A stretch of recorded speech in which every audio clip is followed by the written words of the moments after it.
All right, welcome. This is Orion Rising. I am your host, Leonard O'Neill. Good morning, good afternoon, good evening, or good morrow, depending on where in the world you are tuning into this show. Share this out, share this out, share this out. Welcome, everybody. It's Friday night. We're going to be talking about the law of one. For some of you, it's Saturday, depending on where you are in the world, right? Bo, welcome. Denise, welcome. Share this out, right? So we're going to be talking about the law of one. We're on session, I think, 24, session number 24 today. So that's going to be cool, right? Sorry, I'm typing in the chat while I'm talking to you guys, telling you to share this out. So Friday night, the law of one. Okay. So let's see what's going on in the world right now, right?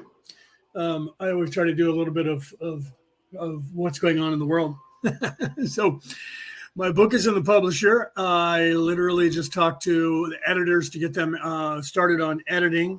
So we're looking at sometime in December at this point, if all goes well, my book will be out on the market.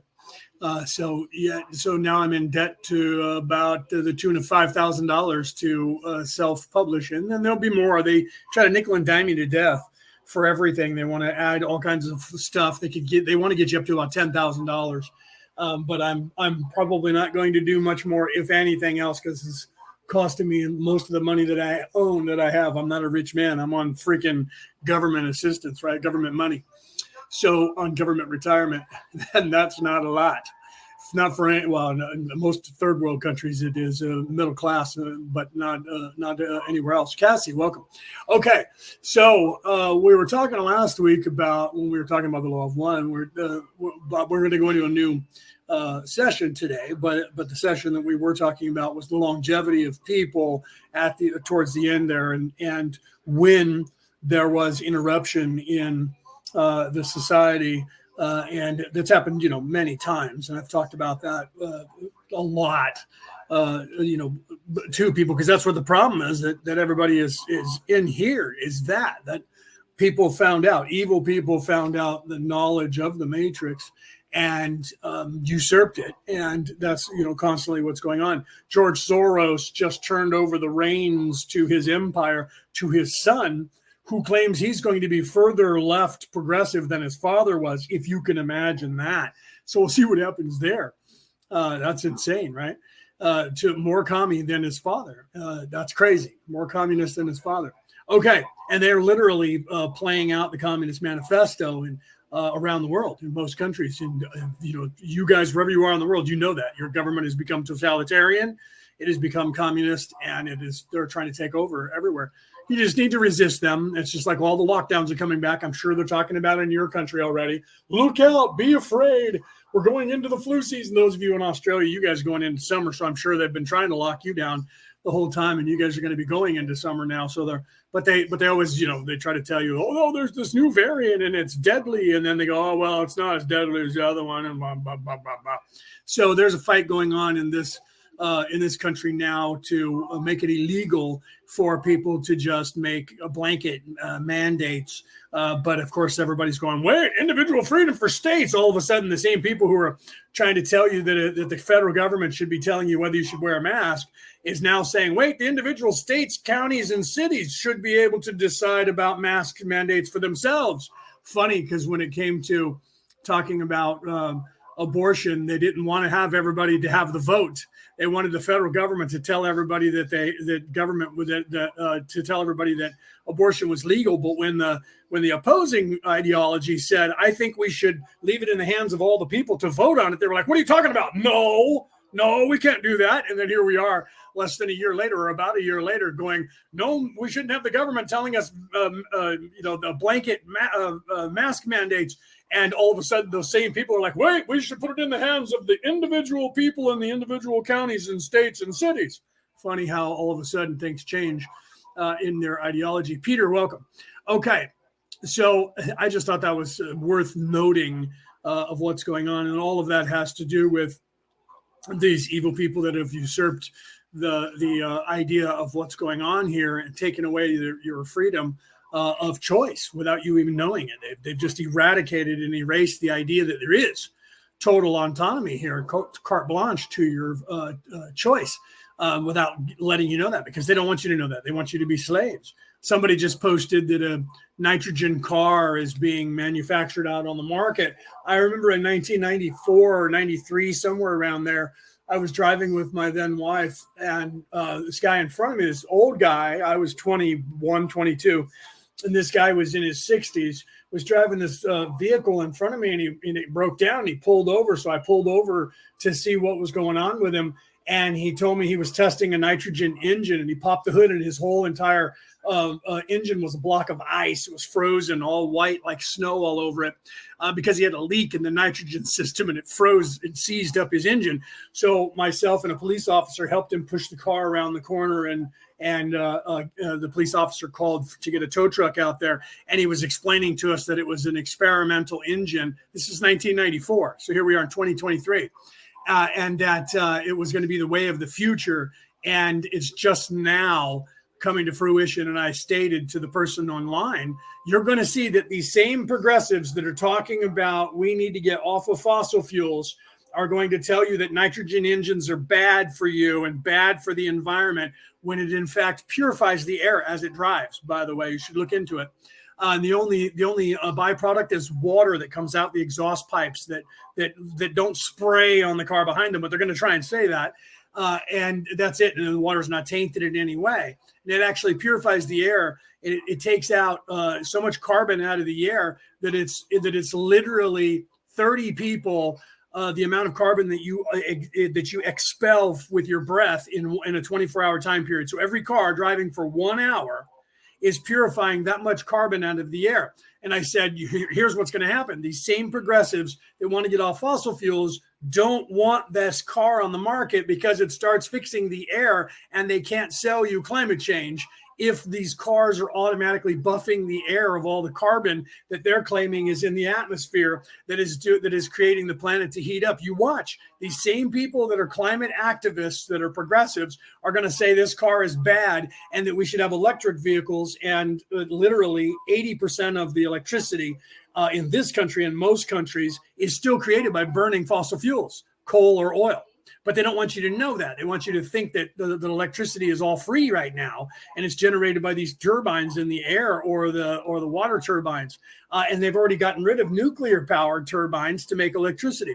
So you watch how the fight changes. If it happens in your country, you watch how the same progressives are going to tell you that you can't have nitrogen cars and how bad they are for you, because it takes away their narrative of climate change. And you can't have that. You can't have it fix all the problems that fossil fuel is creating. And it's also not a fossil fuel. It's not being, your nitrogen is not created by coal or oil or gasoline. So you watch how that plays out. They're not going to jump on board and say we should mandate that and make all cars nitrogen. They won't do it.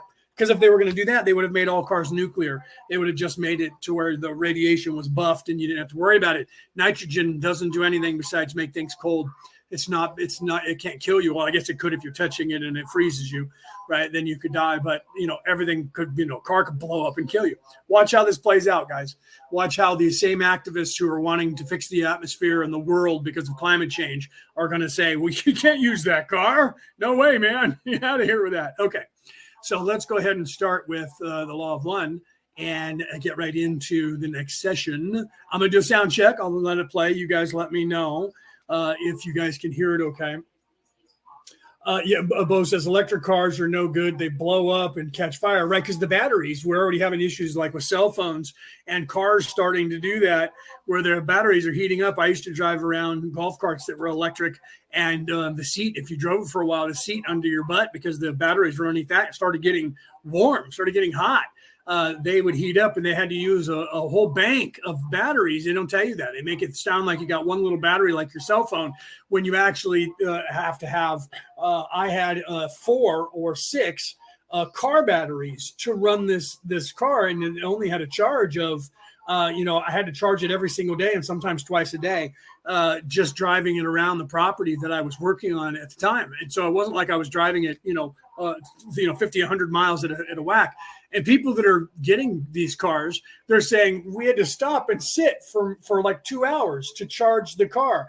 where no one's going to want to do that right now. You pull into the gas station. It takes you maybe 10 minutes to go in a store, buy a few things, go out, pump the gas, get in your car and drive away. Now you got to pull over and sit for an hour, and you got to plan it. Anybody who's driven it anywhere in any country, they'll tell you that it's a nightmare because you have to drive by where they have these stations that can plug in. Now, granted, they'll add more of those, because if I was rich, I would start putting those stations all over the place, because that would make more people want to use them, and I'd get rich off of it, like an oil baron off electricity. But so that's going to change, but it's still, unless they can get it to where you can plug in your car and have it charge. And the same thing with nitrogen, it takes like less than 10 minutes to charge your nitrogen car.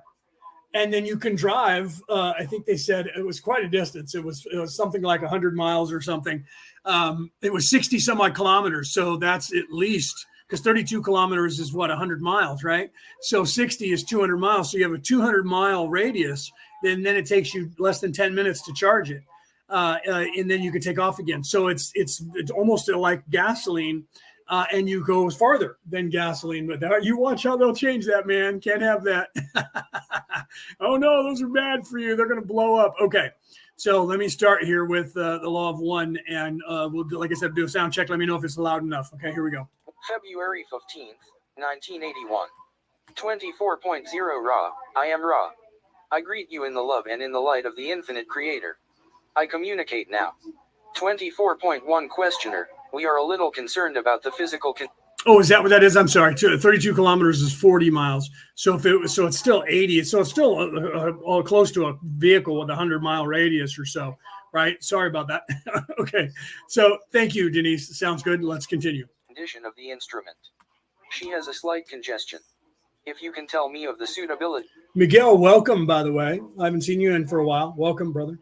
Of this session at all, I would appreciate it. Ra. I am Ra. This instrument's vital energies of the physical complex are low. The session will be appropriately shortened.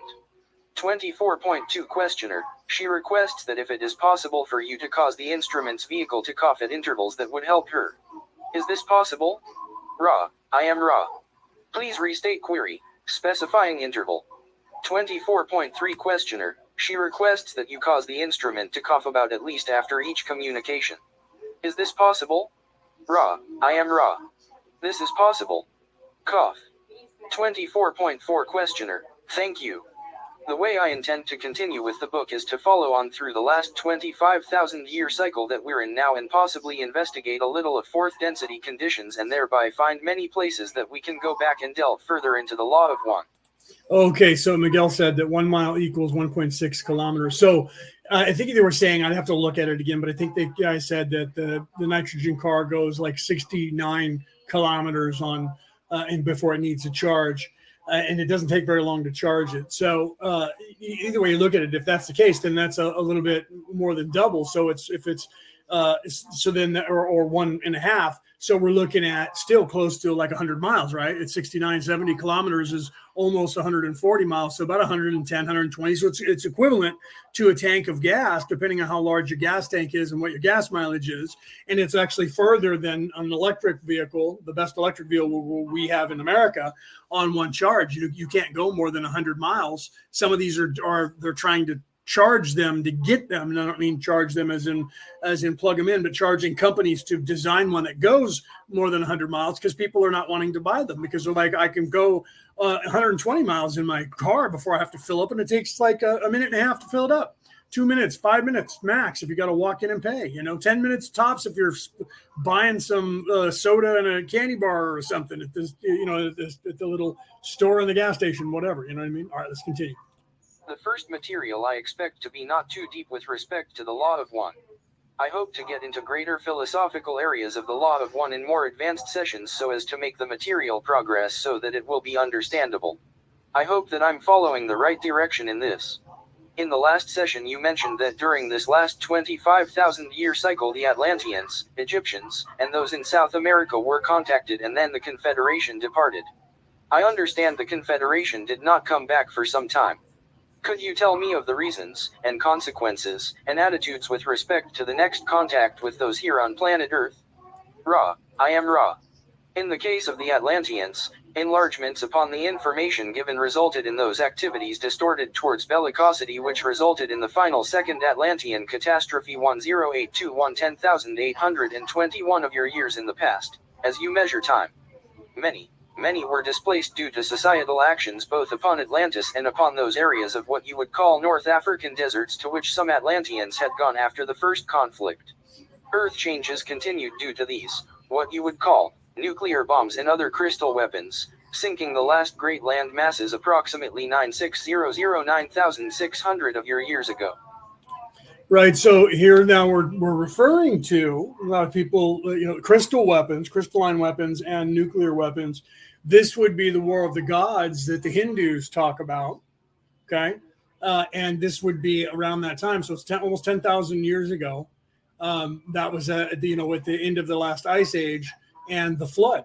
And that is when Atlantis sank into the ocean. And if you listen to the stories that came out of Egypt about the Atlanteans, they went to war with each other, and they also tampered with 3, 6, and 9 and stopped the planet itself from spinning because they screwed up. And then the land masses shifted, and that unleashed like a billion decaliters of water that was stored in the North Pole. At the same time, because it rained for 40 days and 40 nights, there was like a million or a billion decaliters of water up in the ionosphere. That's why all the guys back in the day, Copernicus and all those guys, could use a little telescope and see the stuff that we couldn't see until the Hubble telescope, because literally the dome of the sky, for those of you who think the Earth is flat, it doesn't work that way. But either way, the dome of the sky with all the water up there is the same as if you take a bottle of water and you hold it up to something that acts like a magnifying glass. So they were able to look out and see things a lot bigger. So could you imagine a full moon must have been 100 times larger than it is now? The light and the moon itself must have appeared to be huge compared to what it appears to be now. Anyway, so all of that water, because they popped that hole in the ionosphere as well, all that water rained down on the Earth. Luckily, it didn't come down in a big giant wave. But because of that, and the water that we know was held back by the ice caps that were in the north that had melted in this giant lake, was also unleashed into the oceans. And that made the ocean levels rise more than 500 feet in a very, very short time. And that decimated the civilization, because just like today, most of civilization is on the coasts of all islands and all land masses. So could you imagine if today, think about where you live, whether you're in Australia or Europe or Americas or wherever, and how many cities are coastal cities and if the sea level rose 500 feet, the entire peninsula of San Francisco would be gone. There would be no San Francisco. I would probably be, I'm 75 miles inland from San Francisco. I would probably have Pacific beachfront property here at where I live, or if not, be underwater myself. So think about all of that. All of that happened at around the same time period, and that is we've discovered more so since the 80s. This happened in 1981 when Carla was channeling. A lot of people say, well, then, we already knew all that information. No, most of the information that Carla gives, that Ra is coming through and telling, Carla couldn't have been that accurate with her luck. A lot of people say, well, that was just Carla making that up and Dawn making that up. Well, if they would have made that up, there would have been something that they said that was wrong. Do you understand? The only thing people say and contend is, well, we don't have any definitive proof that the pyramids were built by aliens. So that's where she's saying that that the pyramids were built by Ra. They built them, and that's where she's wrong. Well, that's weird, because everything else that she said has been accurate, and we didn't know most of the stuff in 1981. Yet Carla brought up a bunch of stuff that I've gone over and still do as we go. And there's another thing that we didn't discover until this time period, yet Carla had this information. So you can't say, well, it was just like Nostradamus, you can apply that to anything. No, they were specific about specific things, like pyramids under the water at the Dragon Triangle and at the Bermuda Triangle. And 1981, there was not even an inkling of that existing until later, and it was never proven until 2012. Do you understand the difference? 1981 and 2012 is how many years is that? That's 20 years, right? So, or 40 years. Am I doing my math right? 40 years. So 40 years before science, before the human race discovered pyramids in those two places, Carla was told by Ra that there were pyramids down under the water in those two particular places. Okay, so what, she got lucky and said that? Oh, I should just made that up. Nobody at the time had even an idea that the pyramids would be there, because the pyramids at that point were never discussed as having any kind of energy or anything that would disrupt anything. So they were all saying aliens. That was the best thing they could come up with, is some sort of aliens were there abducting people. And that was a fringe idea that got people to laugh at you at that time. Okay. So there was no one that I ever heard of in my life until I read the Law of One, where they were saying there was pyramids there. And I knew, because I saw pictures of them prior to reading the Law of One, and they didn't make changes because that was published in 1981 or 82. And when I read that, I was like, wait a minute, they were talking about this back then, because I remember them discovering those and seeing film footage of the guys down there swimming off the coast of Japan and saying, look, here's pyramids down here at exactly the place where their, the Dragon Triangle is, and it acts the exact same way as the Bermuda Triangle. So I'm just pointing out. All right, let's continue. So this timeline was almost 10,000 years ago. In the Egyptian and the South American experiments, results, though not as widely devastating, were as far from the original intention of the Confederation. It was clear to not only us but also to the Council and the Guardians that our methods were not appropriate for this particular sphere. Our attitude thus was one of caution, observation, and continuing attempts to creatively discover methods whereby contact from our entities could be of service with the least distortion, and above all with the least possibility of becoming perversions or antitheses of our intentions in sharing information. 24.5 Questioner, could you have the instrument cough, please? Ra, cough. 24.6 Questioner, thank you. Then I assume the Confederation stayed away from Earth for a period of time. What condition created the next contact the Confederation made? Ra, I am Ra. In approximately 3600-3600 of your years. Now, Cassie brings up a good point, because she said, I noticed the mention of the crystal weapons. Now, let's go to the Australian Aborigines, who claimed there was a bunch of people that lived on this earth a long time ago, who they call the crystalline people, and that they had ships made of crystals and weapons made of crystals. And they claim that was the Atlanteans. Just pointing out, they're the only ones that I know of that are claiming that. And you can talk to Stephen and Evan Strong from Australia, who have an entire theory about that, and who have gone out when people have, there's no way that anybody had any communication with anyone. And the Aborigines say, no, the Egyptians sailed their boats here. And while they were here, one of their princes died, and we'll show you where they were buried. And there's Egyptian hieroglyphs. And people tried to say that people today carved those. And so they carbon dated them, and they were like, oh, wow, that's scary, because that was like 4,000 years ago when those were put there. And the Aborigines claimed that. And they claimed that at the same time, these people flying in flying ships made of crystals and crystalline power were here at the same time. And oddly enough, the rumors and legends about all across the world about the Atlanteans were that they used crystals and charged crystals. And then we have these crystal skulls that have been found all over the earth that nobody can explain, and that they were also created by these same people, supposedly, and everyone says that all this is nothing and it's just a bunch of humans making things up, right? So, I just saw a video where a woman who I know, who was I don't know if she's still alive, but very awake, was claiming that crop circles are in fact communique from aliens, that she was told by aliens that you don't have to actually be in the crop circle. You just need to see the picture, and it unlocks something in your brain that allows downloads to go into your brain from your higher self that is advancing the human race. And they're doing that on purpose because of where we're moving into as the solar system and the planet itself is moving into a certain part of the space of the universe that is actually going to upgrade the human race, because it's planned that way. And I just saw that video the other day that Peter GV in the groups posted, and I was like, and he even said, interesting take on crop circles and aliens. And I was like, yeah, really. And I had heard that before from other people as well.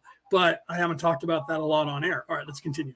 In the past, as you measure time, there was an influx of. If you were listening, I was talking in between what they were saying.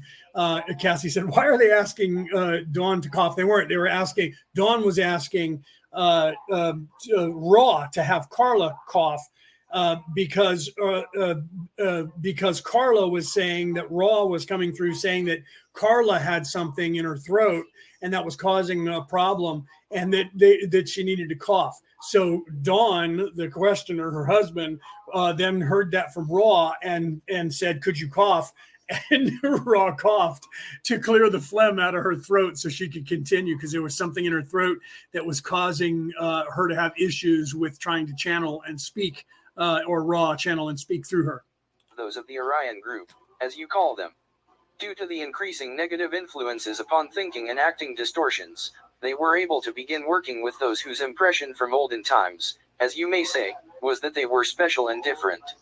An entity of the Confederation, many thousands of your years in the past, the one you may call Yahweh, had, by genetic cloning, set up these particular biases among these peoples who had come gradually to dwell in the vicinity of Egypt, as well as in many other places, by dispersion after the down-sinking of the land mass Mu.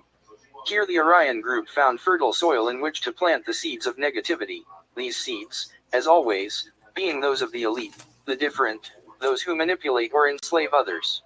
The one known as Yahweh felt a great responsibility to these entities. However, the Orion group had been able to impress upon the peoples the name Yahweh as the one responsible for this elitism. Yahweh then was able to take what you would call stock of its vibratory patterns and became, in effect, a more eloquently effective sound vibration complex. In this complex the old Yahweh, now unnamed, but meaning he comes, began to send positively oriented philosophy. This was approximately, in your past, of 2 we correct this instrument 3300 years. Thus, the intense portion of what has become known as Armageddon was joined. 24.7 Questioner, could you create another cough for us, please? Ra, cough.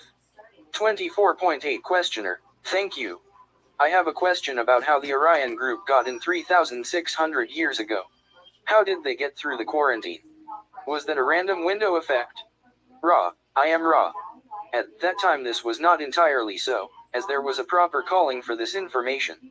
When there is a mixed calling, the window effect is much more put into motion by the ways of the densities. The quarantine in this case was, shall we say, not patrolled so closely, due to the lack of strong polarity, the windows thus needing to be very weak in order for penetration. As your harvest approaches, those forces of what you would call light work according to their call.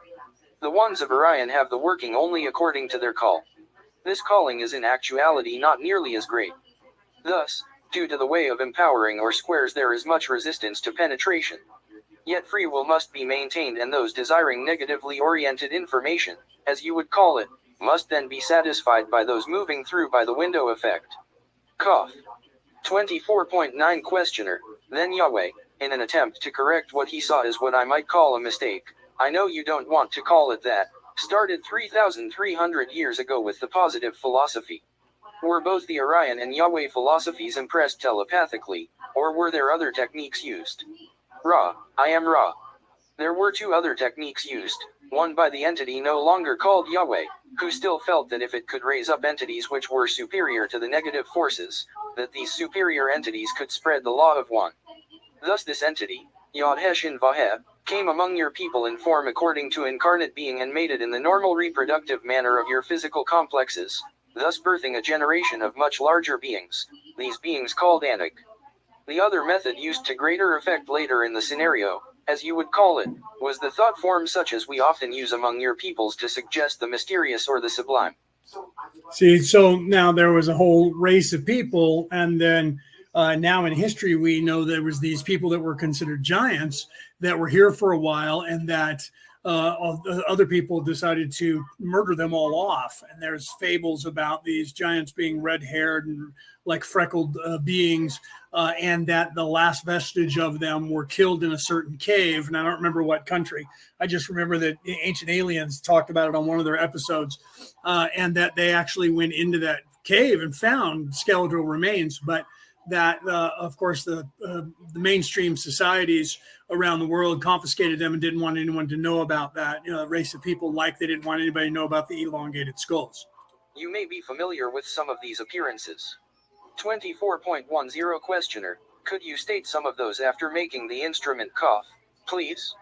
Ra, cough. So I think what's happening is that as they're going here, I think that Carla, I didn't play it. You guys can go back and play it from the Law of One, lawof1.info. But I think it's sounding like she had a frog in her throat while she was talking. So he was having them cough because she was having phlegm issues, I'm pretty sure. All right, let's continue. I am Ra. This is information which you may discover. However, we will briefly point the way by indicating the so-called wheel within a wheel and the cherubim with sleepless eye. 24.11 Questioner, very good. Did the Orion group use similar methods for their impression 3,600 years ago? Ra, I am Ra. The group or empire had an emissary in your skies at that time. 24.12 Questioner, can you describe that emissary? Ra, this emissary was of your fiery nature, which was hidden by the nature of cloud in the day. This was to obliterate the questions of those seeing such a vehicle and to make it consonant with these entities' concept of what you may call the creator. 24.13 Questioner, and then how was the impression or information passed on to the entities after they saw this fiery cloud? Ra, I am Ra. By thought transfer and by the causing of fiery phenomena and other events to appear as being miraculous through the use of thought forms. 24.14 Questioner. Yeah, I'm going to stop there. I didn't completely watch this, but I just saw yesterday or the day before where they were talking about Aaron Rodgers, the former quarterback for the Green Bay Packers here in the United States, who's now playing for the New York Jets. In that he said on camera, I saw him say it, that he had seen a UFO, not just himself, but a whole bunch of people that he was with saw a UFO. And he said it was akin to like in the movie Independence Day or some movie where this really, really, really big spaceship was coming in through the atmosphere. And there was this fire in the sky that it was pushing as it was coming in, and it was slowing down and coming into our atmosphere. And I haven't seen the video and I haven't seen the interview completely, but apparently he's on camera saying, no, man, this is what happened. So, of course, people are trying to discount anything that Aaron Rodgers said, because he also admitted a few months ago or a year ago now that he had taken ayahuasca and talked about his journey on ayahuasca and how much that changed him. And because of that, of course, they're like, well, he's taking psychedelic drugs. So, that's just like, I literally heard someone on the news talking about how chaos was reigning somewhere and there was the smell of pot in the air. And I'm like, wow. So these rich elite people are saying that the smell of marijuana means you're insane, you're crazy, you must be, and you must obviously be having problems with a delusionary ideology in your mind. And that's what they're saying about him taking ayahuasca and having a ayahuasca experience. And now, of course, he's claiming, I know, right? Go Aaron Rodgers. But he admitted it. He wasn't kidding. And they were like, wait a minute. So what actually? And so I got to see a commercial for it. And I don't know when it's going to be on, but I'm going to figure it out and Google it because I want to watch the interview with him. But he's describing basically the same thing that Ra's talking about here. And I remember I was talking to somebody about, I don't remember what it was, but it's about randomality. Oh, I was talking to my editor about spirituality because I had told him, I've talked about this before, and I don't talk about it. There was a movie that came out in the 80s called Tron, and then like in 2016 or 17 or something, there was another one that was called Tron Legacy. And I always talk about that movie, but I forget to tell you guys that the word Tron is an ancient Greek word that actually means matrix. So Tron from 1982 with Jeff Bridges in it, and then again in Tron Legacy, is literally the first Matrix movie, because the word Tron means matrix.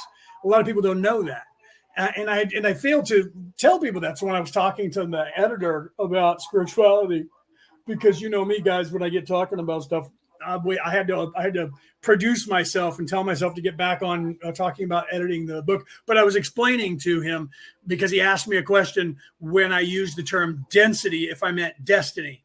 And I was like, no. unequivocally, no, I meant density when I used that word. But here's the problem with the definition of density. And I explained to him that the problem of the word density has now been changed in all the dictionaries to actually describe a computer program. So what was the definition? I said to him, what was the definition of the word density? It wasn't invented in 1994 when computers hit the market. So there was a word that was there, and there was a definition that is no longer in the English dictionary that has been removed. And I said, and it has to do with frequency. And there's an adjective in there that that talks about a little bit about frequency, but mostly they refer back to computers again. And so I'm like, no, so I wasn't saying destiny. It wasn't a misprint that I was thinking I meant destiny when I was talking about density. And look at the context of where I use that word. And it's explained to me how destiny can apply there. It takes a stretch for you to say, I must be talking about destiny, because you don't understand the word density. And when you look up the word density, the reference in the dictionary, in the modern dictionary, doesn't tell you the etymology of that word and what it means. So he was like, yeah, you know what? You're absolutely right. But then I mentioned Tron because I was talking about Flynn, the character, when he first gets pulled into the computer. When he becomes conscious there, he looks around and says, oh, man, this isn't happening. It only thinks it's happening. And he was like, wow, it's weird that you bring up Tron, because I literally just got on my phone. I have an advertisement for Tron Legacy popped up on my screen a few minutes ago before we got on the phone. I said serendipity. And then I mentioned the first step in avoiding a trap is knowing of its existence. And I said, I got that from Frank Herbert. And he said, wow. And I said, what? And he says, I haven't read all those books for the Dune saga, but I've read the first few and I saw the movie. And I said, and what do you think about that? And he was like, oh, this is totally crazy that now we're talking about that. And I said, here, son, you're going to have to listen to my podcast. So I gave him my podcast. So who knows, maybe he's here just not saying anything, or he's probably working. So he probably will tune in. So when he does, what's up, brother? I'm not going to say your name because you didn't give me permission, but he knows who he is. So if he's listening in, he's going to smile and go, oh man, I gotta mention. Okay. So my point of all of this is that there are a lot of things out there that have been edited, and a lot of things that people don't know because they don't look these things up. And I do that. I'm a nerd. I look things up, right? Rick, welcome, brother. I didn't say hi when I saw you pop in, and I saw Cassie say muffin, but I didn't say anything because I was too busy flapping my suck. So welcome, brother. So literally, it would behoove you always when you hear people talking or you're watching things to look things up and see. Now, Raw is explaining, and this is why I went off onto the tangent about my editor. I explained to him that a lot of what happens in life is done to give rise to the possibility of expanding your consciousness. And sometimes seeing UFOs, you're not actually seeing a real UFO.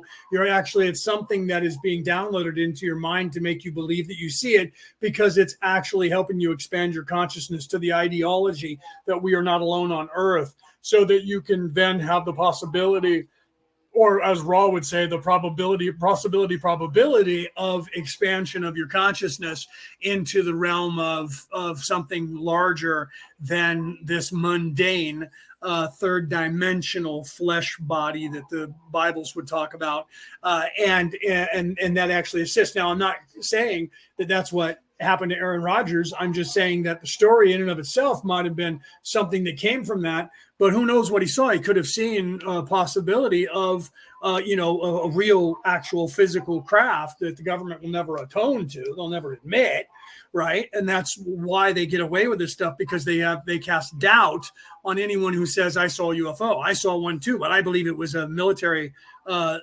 aircraft, a spacecraft that our government owns. It was flying over the San Diego military bases that are down there. If you guys know anything about San Diego Harbor and that area of San Diego, you know that there is an underwater submarine base there, as well as above ground air bases and military bases for all joint military bases for all military outfits. So all of that's going on at the same time down there. And I would find it very hard to believe that with all the technology they have, no one would have noticed a spaceship floating, not moving very fast up in the mountains about 4,000 feet up, and I was at that same level of it because I was up there going over the mountain coming into San Diego from Arizona, and saw it, and it was in an area where most people wouldn't notice it except for the cars driving, because we were at the top of the mountain, weaving in and out, but of the mountain itself, because the mountain goes taller. And over to my left, as I was driving west,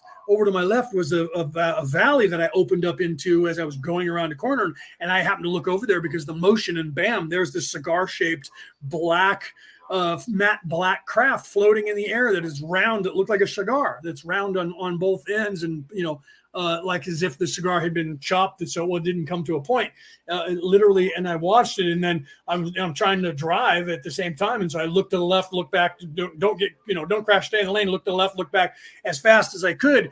And the third time I looked over there, as I was looking at it, it literally just disappeared. It wasn't like I saw a streak and it went really fast, like it shot into space, going to hyperspace or something. It literally looked like it cloaked in front of me. It just went, nothing there, nothing to see anymore.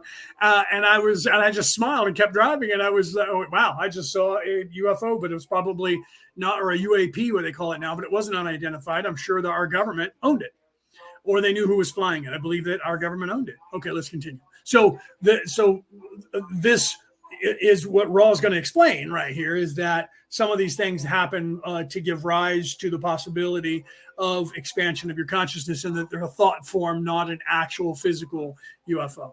Then were there any prophets that we have now recorded that sprung from this era or soon after it? Ra, I am Ra.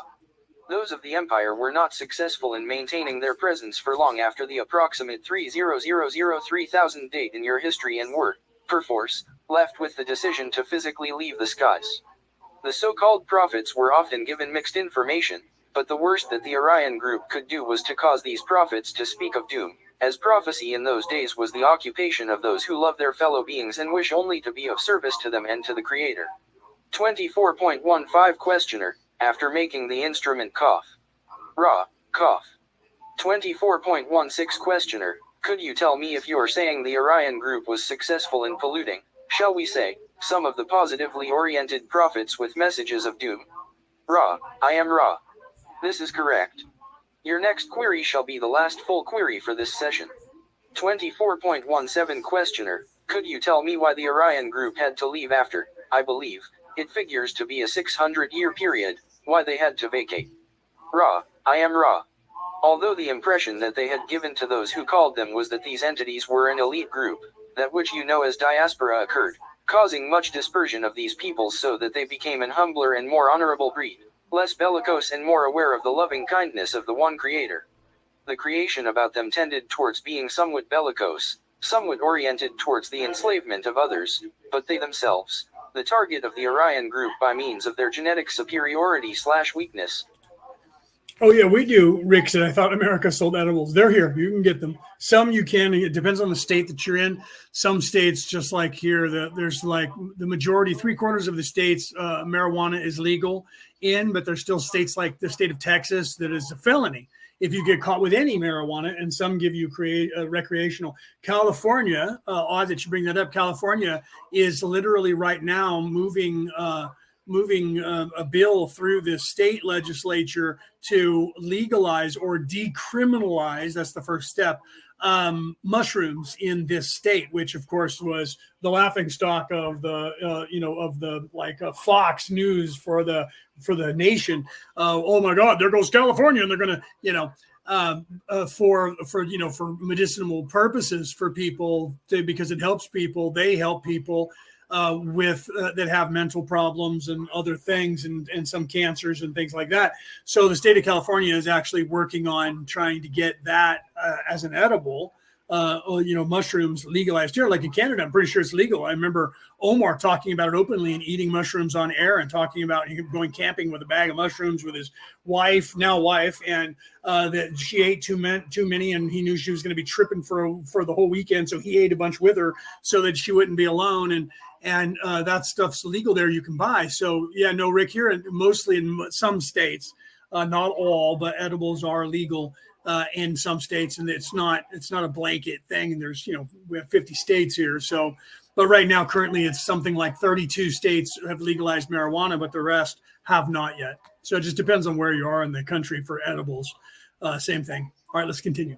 Became what you may call the underdogs, thereby letting the feelings of gratitude for their neighbors, their family, and their one creator begin to heal the feelings of elitism which led to the distortions of power over others which had caused their own bellicosity.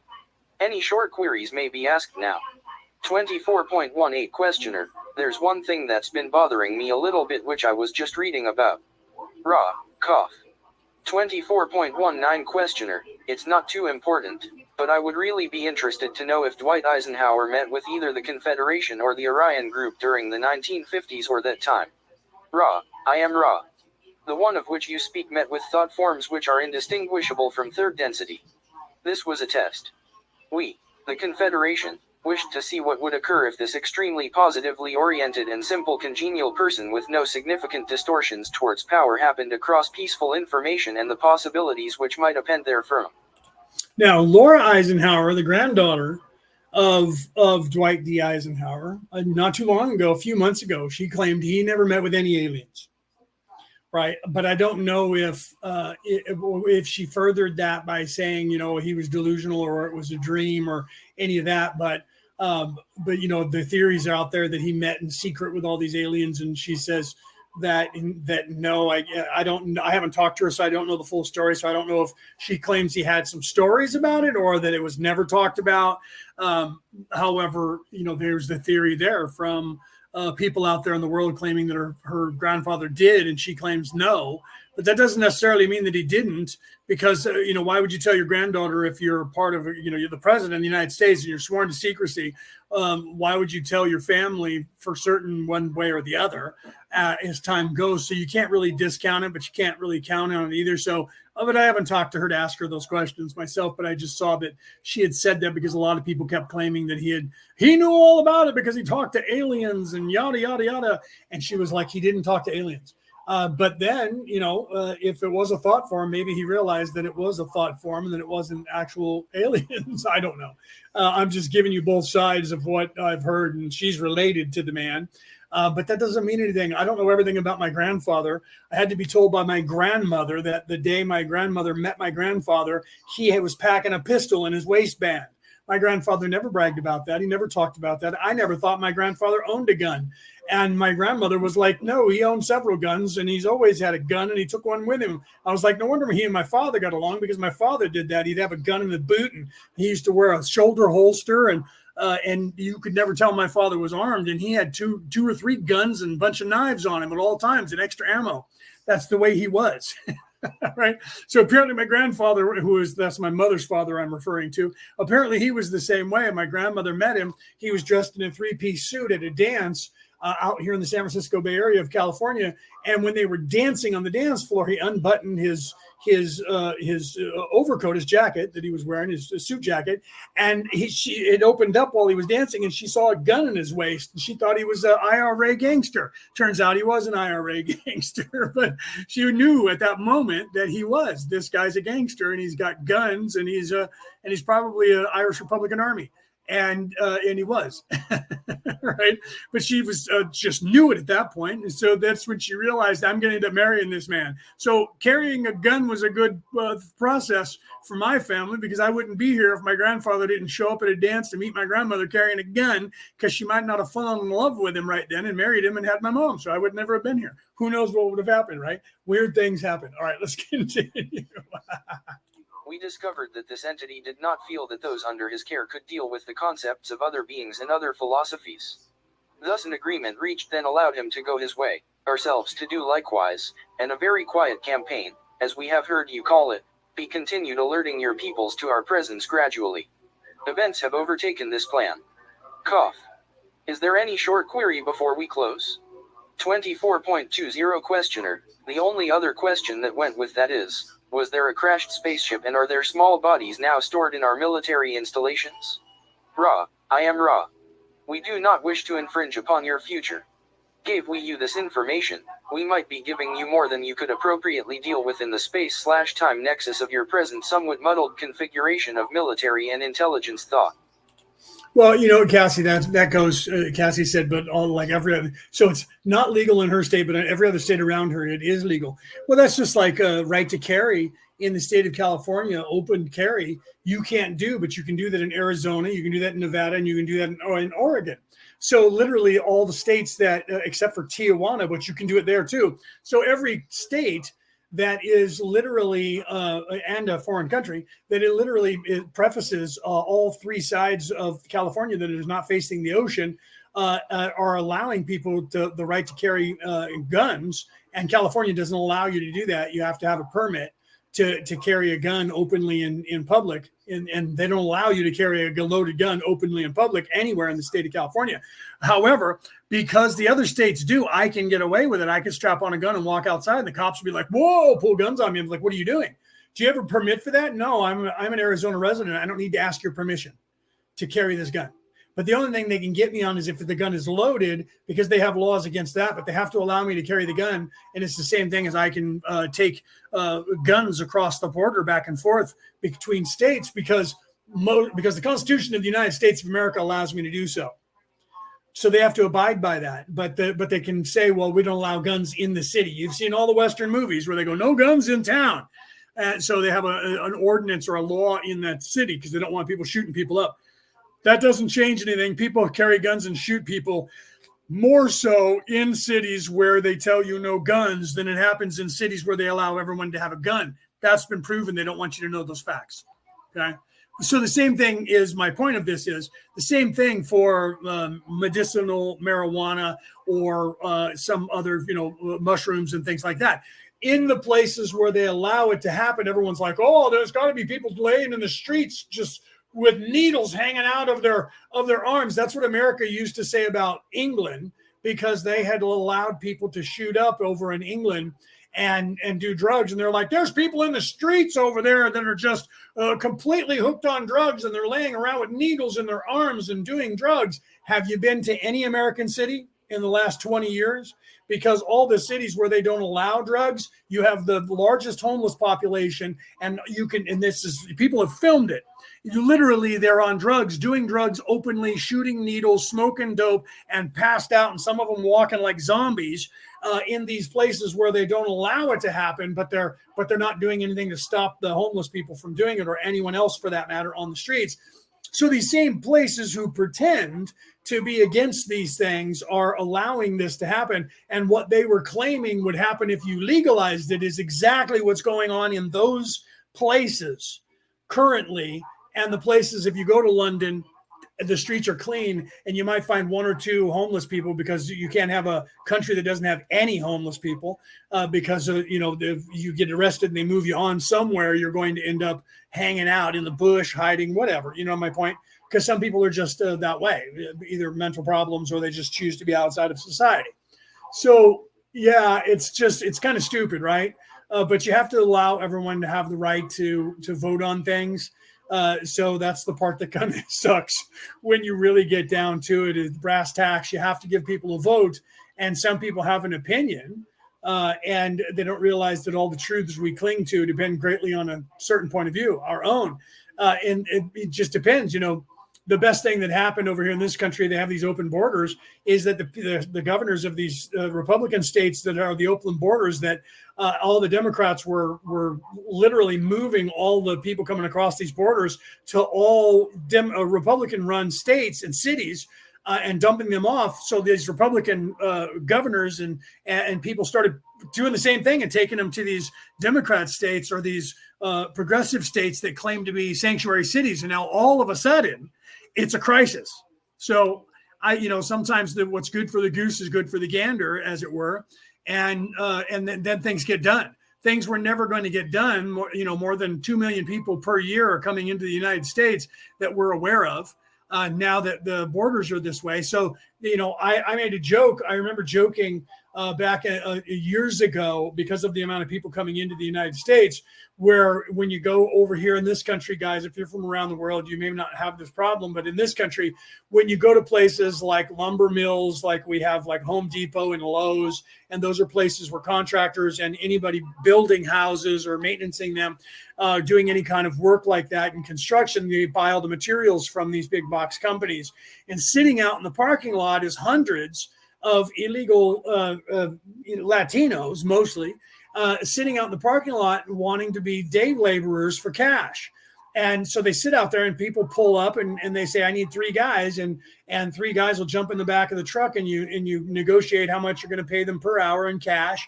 And then you have them work for you for the day. And if you get used to workers, you go back and get the same workers every day if you like them and they do a good job.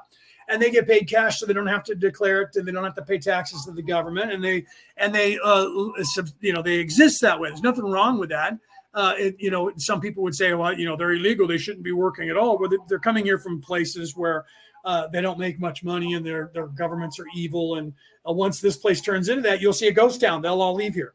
So if you want them all to leave, you can do 2 things. One, change the government that's here and fix the problem, or let it continue until this government becomes their government, and then they'll leave and go somewhere else. But you'll be going with them because you won't want to stay here either. So you'll be an immigrant in someone else's country when that happens. So I made a joke that if you went to Mexico, there was only like 4 people left in Mexico: the president of Mexico, the newscaster interviewing the president, the guy carrying the camera, and the boom guy carrying the lighting or driving the van, because all the other Mexicans had come to America and they're sitting in Lowe's and Home Depot parking lots.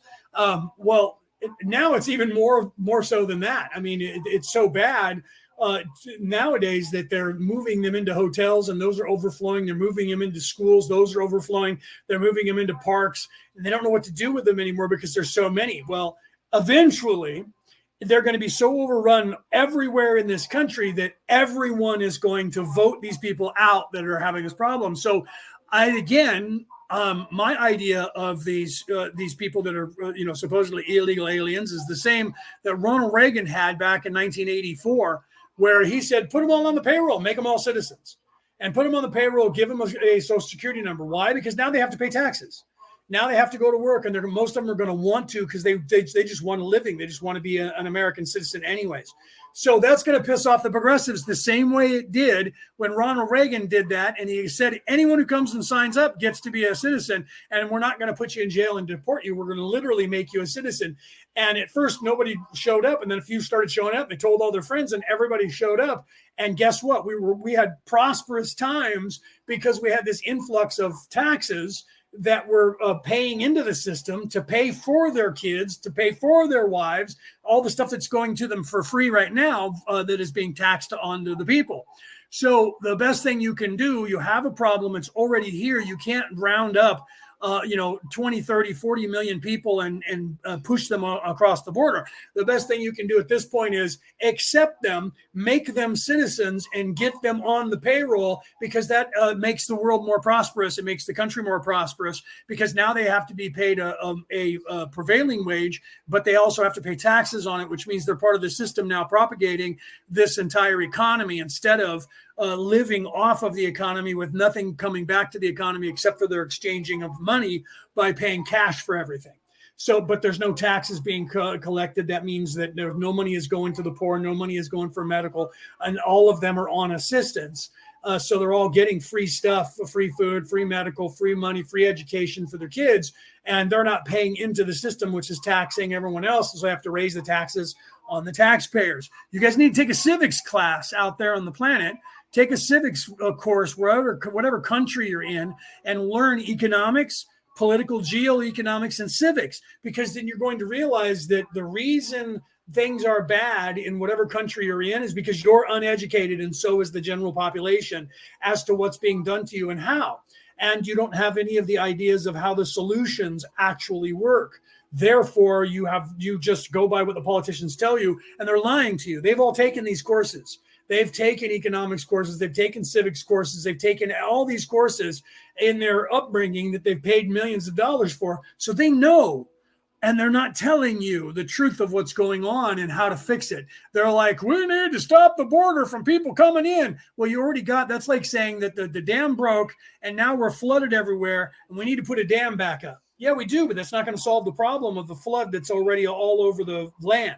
You do have to dam up the river again so that it doesn't continue, but now you have a cleanup process that you need to do to fix all the damage done from the flood. Okay, so it's a twofold thing. Just damming up the river doesn't fix the damage done in the decimation of the flood. There's still a cost and people have to pay for that unless we do away with money. And then it just gets done because it needs to, right? So that's just, you got to look into things. It's, again, all the truths we cling to depend greatly on a certain point of view. And if you don't have the education or the proper education, then you lack the tools that you need to actually understand what's going on. And to that point, Raw is showing and talking about, the possibility by thought UFOs, thought process that it's projection into your mind is doing the same thing. It's giving you the tools that you need to understand something or understand something to expand your consciousness. So the truth is, to solve civic problems, you have to know civics. How can you solve a civics problem without knowing what civics is and what it relates to and how things work? So how can you then, that's why people say, well, he's not a politician, so we can't have him running for the presidency because he's not even a politician. But the truth is, these politicians are trying to run the government as if it's a corporation. So what you do need is a businessman to run the company, because if you're trying to run the government as a company, then you need to be running a company. So you need somebody who can run a company.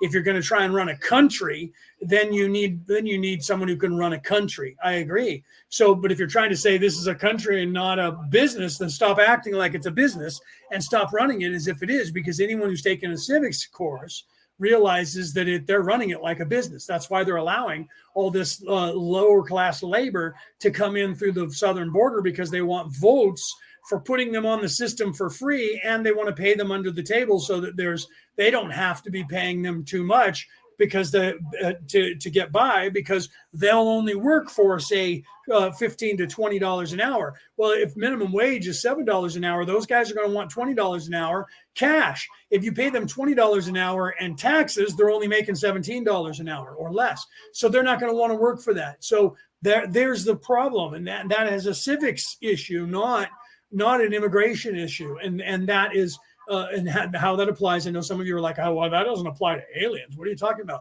It does. You can't understand something. The first step in avoiding a trap is knowing of its existence. You can't understand the expansion of your consciousness without having the tools to expand your consciousness. It's the same thing. I'm just using a different allegory. I'm using politics in the modern day to show you what they're talking about as far as crop circles and UFOs. At the time, some UFOs are thought UFOs. They're not real, but you think you're seeing that, and it's just a movie playing in your head, no different than you watching a movie, but it's given to you because you asked for that. You're asking for something to expand your consciousness. You just don't realize you're doing that.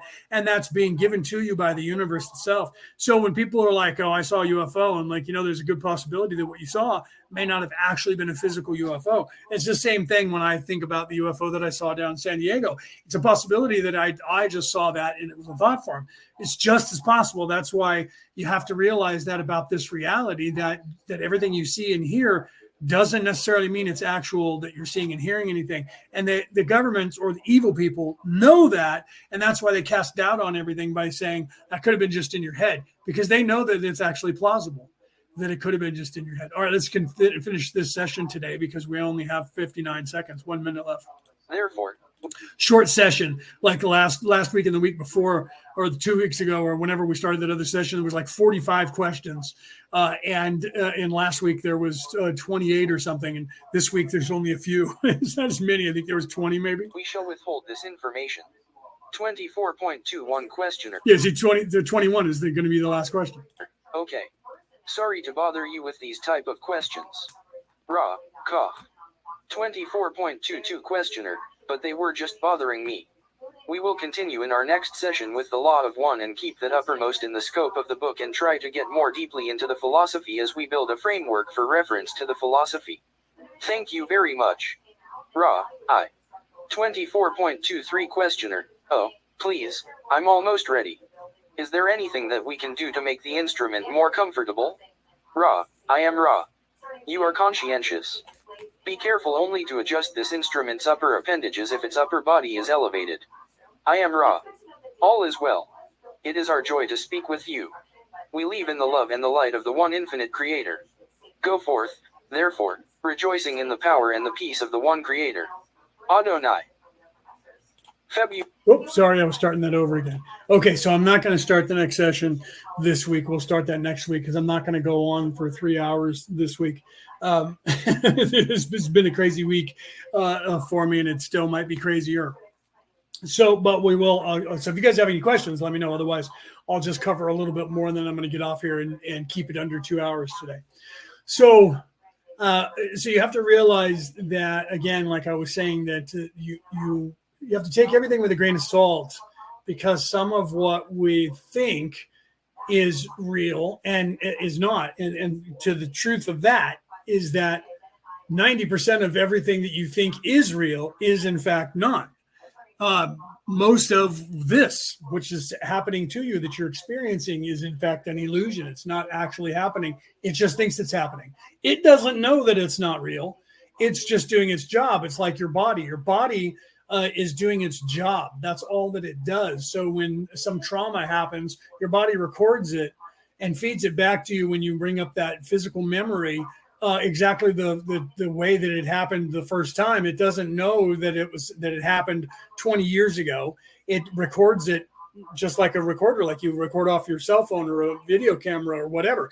And so it plays it back exactly like that. And the emotion is attached to it just like sound is to a video recording. So you have to realize that is what's happening. And again, I talked about that last week, where people in Dianetics use that to their advantage by hooking you up to a lie detector test that is basically shows the physiological changes, stressors in your body, emotions, and how your body reacts to emotion. And they show that to you. And then they say, they bring up whatever is your biggest fear or your biggest trauma. And they show you what it looks like on the Geiger counter. And then they talk about it and they counsel you, which changes the way you perceive that trauma. And then later on, a day or two later, they play it again and they show you, look, it's not reacting the same way it did last time. And they show you the teletype from that. And they say it's because of our Dianetics that we're making that happen for you, and that you're getting over that and you're becoming free of that. And they use psychology and they trick you into believing that you need to pay them more money because they have the cure. And what it is just a freaking lie detector test. And then they're just using counseling, and that's what happens anyways. You could literally have that. You could do that on your own. Facing your fears. Have you ever heard of that? Facing your fears is how you get over them. Facing reality when you're going through a grieving process. Allowing yourself to go through the grieving process makes that grief go away. Holding it inside and not releasing that grief builds up inside of you. The same thing happens with traumas. It happens with everything. And that's because you're not allowing the body to release it and release the energy. You're hiding from it, and then that creates more stress. So whenever your body tries to play it back again, now the added stress that you have and anxiety about that actual thing is now attached to that actual thing. And so it builds up and builds up and builds up. And eventually your body has to release it. And that's when you pop when something happens and you do crazy shit because of it. So that's why crying and going through all of that stuff is so necessary, to allow that process to happen, because that's how you heal. The same thing with the dark night of the soul. If you don't go through the dark night of the soul and you won't begin your healing, it will just continue to get worse until you hit rock bottom, whether you like it or not. So if you can do it at your choosing, the time of your choosing, why not do that? Most people are afraid of that, and they run for their lives until it catches up to them. Eventually, everything catches up to you. You cannot run faster than emotion. You cannot run faster than memory. You cannot run faster than all of that stuff. So eventually, your other stressors are going to trigger that, and you're going to have a mental breakdown. That's when people have emotional breakdowns. They have, complete breakdowns when they, whatever they call that. There's different terms for different versions of it, but mental breakdowns, emotional breakdowns, nervous breakdowns, depends on what they call it in your country. But that happens when your body just can't take anymore, and it just releases all at once. And then people sometimes commit suicide, other people commit murder, other people go crazy for a while, and they end up having to have a lot of more work. So if you allow these things, the processes to play out in its normal way, then that assists you. And in the example that Ra was giving, that some UFO contact is doing that to allow you to expand your consciousness and the realization to get over the fear and the stigma of little green men, or they're going to come and eat us or whatever, because you had that experience and you didn't die. They didn't eat you. They didn't enslave you. They didn't kidnap you. You didn't have those things happening, and it wasn't a bad experience. And that plays out, right? Ra, Mandy, that's a good question. Ra is a hive mind complex of beings. They actually came from Orion, by the way, from the constellation of Orion. And that's why everyone's like, what, do people from Orion are evil? No, just the one group is. Third dimensional level is third dimension, no matter where you go, or any dimension up until midway through the sixth dimension, you're going to have evil people there. That's just the way the dynamic of things work from this place in the third dimension, the fourth dimension, the fifth dimension, and halfway through the sixth dimension, evil is allowed to exist. And it's necessary for the development of people. So Ra is an entire species that came from somewhere in the Orion Nebula, the Orion Galaxy, whatever you want to call that. And that they came here trying to help people because they thought they were doing good, and they allowed evil people to get a hold of information they didn't realize, because where they came from, they all grew up as one, and there was no evil people. They grew up before the veiling, and they were a planet of trees when they were in 2D and 3D. So they were conscious, and then they ascended. So they didn't have what they would refer to as bellicose. They didn't have the affinity for evil because they grew up before that. So they and outside of that. So when they got here, they were unaware of that possibility, and they inadvertently gave information to the Egyptians, to the clergy and the Egyptians, religion at the time, that utilized that information to make changes here on the earth to the usurping or taking control of the matrix. So then they've stayed since to try and help fix the problem that they created. So, and they called themselves Ra. And a lot of people say that they're the reason that we have Ra in the Egyptian pantheon, but there's other people that say that Ra was already here, and that they just took on that guise to come in through that deity figure of the sun god Ra. We can't know the answer to that, so that casts doubt and allows for the doubt for people to say Carla just made it up. However, I've pointed out, and if you read the books yourself, you'll see that and investigate anything that they claim. And when that thing was found out by science, because you base everything on now when you read stuff, and they say something, and we know it now. You go, well, Carla knew that because I know it. No. If you go back, Carla couldn't have known that, because we didn't actually discover that until afterwards. But Carla was right. So, has Carla ever been wrong? No. The only thing that is in doubt is when Carla says the pyramids were built by Ra, because Ra claimed that, because we can't prove that. But everything else that Carla claimed that Ra told her has become true since then. And there's things that Ra was alluding to that we can't talk about still because the humanity is not ready to hear it. So that is still cast in doubt, where people will say, well, there you go. Carla with Ra is just like the Da Vinci Code, or, the Leonardo, I was saying Da Vinci and I meant Nostradamus, in that everything he said doesn't happen until later on when you realize it happened, then you go back. Well, that's because nobody actually interpreted what he said in his code. No one broke his code to know it ahead of time. So it's after the fact, when something happens, you go, wait a minute, now that makes more sense as to what he was talking about here. It could have been that. Because I've read the actual translation that you can't find. It's been banned in this country. I don't know what country you're in, but I read it when I was 14, 15, 16 years old here in this country in a book that was published. And since then, everything that was told in that book. So either this person who was a great psychic and predicted everything that happened in the future coming up to now, and said that it was Nostradamus, which I don't know if somebody was that good of a medium. Why would they claim that it was Nostradamus and not just themselves, unless they were afraid they were going to be killed for the knowledge?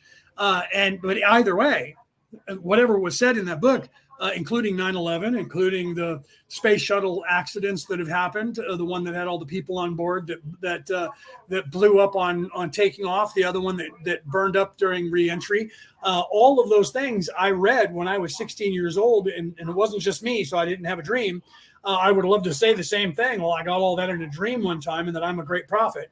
That's not where I got it from.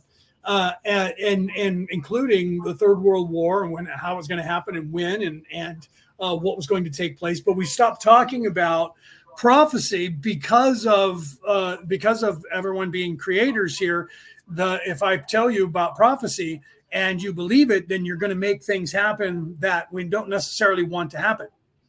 Do you see? So a lot of that is kept away from the public so that you guys out there don't know about it. And that was one of the secret messages being told in Men in Black when in that scene that I love to quote, where Will Smith's character goes out and shoots up the town, and then he's going, "What are you doing? We can't be seen in public doing this stuff."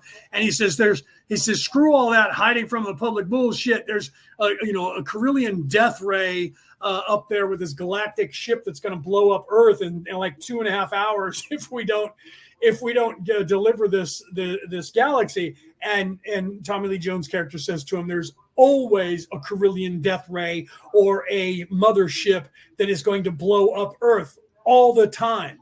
But the only way that all of these people can go about their pathetic little lives is they don't know about it." So they had the knowledge of impending doom that happened a lot more than anyone realized. And Will Smith was just starting to realize that in there. And they kept that information back from the public so the public wouldn't panic and kill each other and destroy each other. The same reasoning behind some prophecies, even if we believe they're going to come true. But the truth is, those of us who make that choice don't believe that it is going to come true, because even, and this is what most people skip over, even in Nostradamus's predictions, Nostradamus says in the very beginning, prefaces everything with, "These events do not have to come to pass. They can be stopped. This is what I saw of one possible future. If changes are not made to the world, these events will happen." Everyone glasses over that and doesn't even tell the world that he even said that. And then just says he has these predictions that nobody understands, and none of them come true until people point out that it was, look, this is similar to what he said, so it must have been what he was saying. And they say, see, so Nostradamus is never right. And the people who believe Nostradamus say, well, when it happens, you'll know he's right. And all they have to do is wait long enough for something similar to happen. And I'm okay with people doubting like that, because the more people doubt like that, the more apt to those events not coming true is what will happen. And so the truth is that whenever there's prophecy that is doom and gloom about the destruction of the world, I myself will not tell you about it. I myself will not propagate it, because I believe in viewer-created reality. I believe that we are all co-creators. So if I tell the world's going to end tomorrow, if enough people believe me, that will make it so, and the world will end tomorrow. Do you see? So if we tell you the world, everything is fine, and people hate to hear that. They hate when everybody always says everything's fine and don't worry about it. Because the truth is, some of us know that the will of the majority of this earth's ideology or thinking process creates the reality that we are existing in. So that is one of the reasons why the churches are trying to create a hell. That's one of the reasons why they're trying to tell you in the news media, whatever country you're in, that there's a race war going on and that people are killing people because they're, Christmas time's coming up. So you're going to hear wherever you are in a white-run country, you're going to hear about the anti-Semitic stuff and that there's people that are going after Jews. They're already starting to ramp it up in this country, here in this state. They're already talking about that. And you ever notice, I don't know if this happens in your country, but it happens in the United States. Whenever these people are trying to point out that these bad guys are these white supremacists, what's really odd is they never go and talk to black people and say, these white supremacists are talking about hanging naggers again. They always only point out that they're going to go after Jews. Why is that? Why do they not? I don't know what they do in your country when they start talking about white supremacists. Do they start pointing out why is it they don't go to interview a Native American?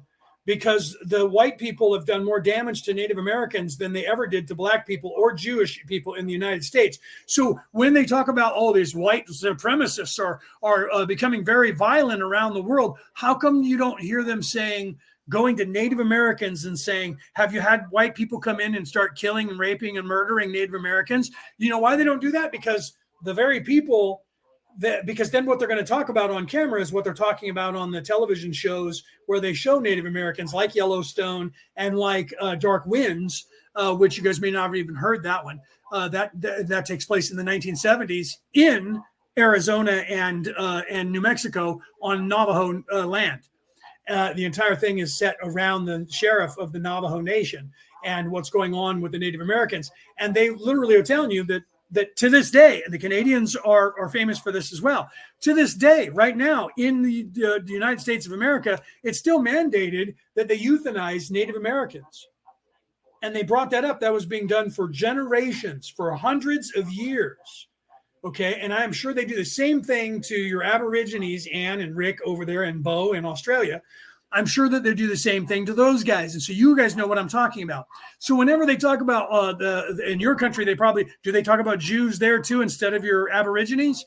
And how come they're going to go out there and kill a bunch of Aborigines? They don't say that here either. They don't even say they're going to kill a bunch of black people. They say they're going after the Jews, which the only people who persecuted the Jews were Germans in Germany. Okay. And then the Egyptians in Egypt. White people in America didn't persecute Jews that way and hang Jews by trees or euthanize Native Americans like the white people did in this country. The government of this country had it mandated, and they've been fighting for their rights to stop that and make it illegal. If somebody went in to have an abortion and you were Native American, they immediately took out your uterus so you couldn't have children.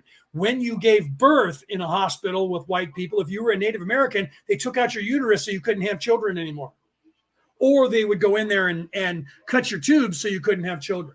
Okay. And they did this 50 years ago. I don't know if they're doing this currently, but I know people that live in Canada. Some of you are in this audience. You know that I know that they're doing it in Canada too. Okay. So why is it that whenever they're trying to propagate that white people are evil, they're not saying white people are killing black people. White people are going to hang white people because black people are going to go, ain't nobody hanging us. I don't know what you're talking about. The Jews, because their entire race and their religion is based on, and they're a lot smaller population, but it's also based on guilt. They're a little bit more apt to talk to a rabbi because they're going to be like, well, yeah, they're always because they are. I'm not saying they're not, but the same thing with the Asians. And there's an uptake of Asians being attacked. But guess what? They're not being attacked by white people. They're actually being attacked by black people more than they are by any other race in this country. So when they say that and they go, oh, it was a hate race. It was that they hated you because of your race. Yeah, it was an African-American. Oh, never mind that now. Okay, lady. Well, we'll talk about that. And they shift the topic as quick as they can. The second they say it was a black man attacking them on the news, they shift the topic. But if it's a white guy, then it's all over the national news for a week where they're talking about this white guy. But then but they never want to go and interview anybody besides, it depends on the time of year. As we're moving into the holiday season over here, all of a sudden it's against Jews. I don't have anything against Jews. Okay, so don't get me wrong. I'm not a racist in any way. So, but some people are saying that all Christians hate Jews because they killed Jesus. Well, it wasn't all the Jews that did that. It was only the Pharisees. And the truth is, I just had this conversation with my brother. The truth is, it was only about 18 of the Pharisee group at the time in the city that wanted Jesus out of the way because they were in charge of the church. So they needed him out of the way. It wasn't the entire Pharisees, and it wasn't the entire Jewish population. Jesus was Jewish. But see, they try to propagate that's the reason why everyone hates Jews. That has nothing to do with it. When if you look at Germany, in Nazi Germany, the reason I read Mein Kampf, okay, that means my struggle. And that was written by Adolf Hitler when he was a corporal and he was in military prison because he got captured during World War I and he was in a military prison because he fought in the war and he got caught by the enemy and he was in prison. Well, he wrote that manifesto while he was in prison, turned it into a book called Mein Kampf, My Struggle, my struggle. And in there, he blamed the Jewish people for ruining the society of Germany and Austria, and that they controlled all the diamonds and they controlled all the shops and they controlled so much stuff that it was those people because of their economics and that they only hired Jewish people. And that's why he hated them, because he was poor. He couldn't get a job. And that's why he hated those people. So he took it out on them. It had nothing to do with he was a Christian and they killed Jesus. Had nothing to do with religion whatsoever. It had to do with finances. And he wanted control of the wealth that the Jewish people owned and had. And that was why he was doing what he was doing. So he could take over the diamond mines. He could take over the gold industry, the diamond industry, and all other industries. It had nothing to do with any religious thing. It had nothing to do with him they were a race of people and he hated that race. He hated what they owned and wanted control of that to solidify his power. Again, read history. Okay. So here we are ramping up. And then I have this question, right? There's a coalition in the United States, right? I know I'm talking politics, but there's a coalition in the United States that's called the Coalition of Christians and Jews in the United States. And they want you to give money so that they can help Christians and Jews. And all of their commercials have only ever been donate money because there's these poor Jewish women. First it was in Russia, and now that America is on the side of Ukraine. Weird that the same women who were Russian women 3 years ago are now you're being told that they're actually not Russian women, that they're Ukrainian women. And I have a good memory, like Long John Silver. I have a good memory, and I was like, wait, they told me before the war started against Russia and Ukraine, when we were that she was a Russian Jew that needed money, and now they're telling me she's a Ukrainian Jew that needs money. So why is this coalition of Christians and Jews only wanting money for female Jews, not even old men Jews, not even old Jewish men that are retired and have no food? It's only old Jewish women.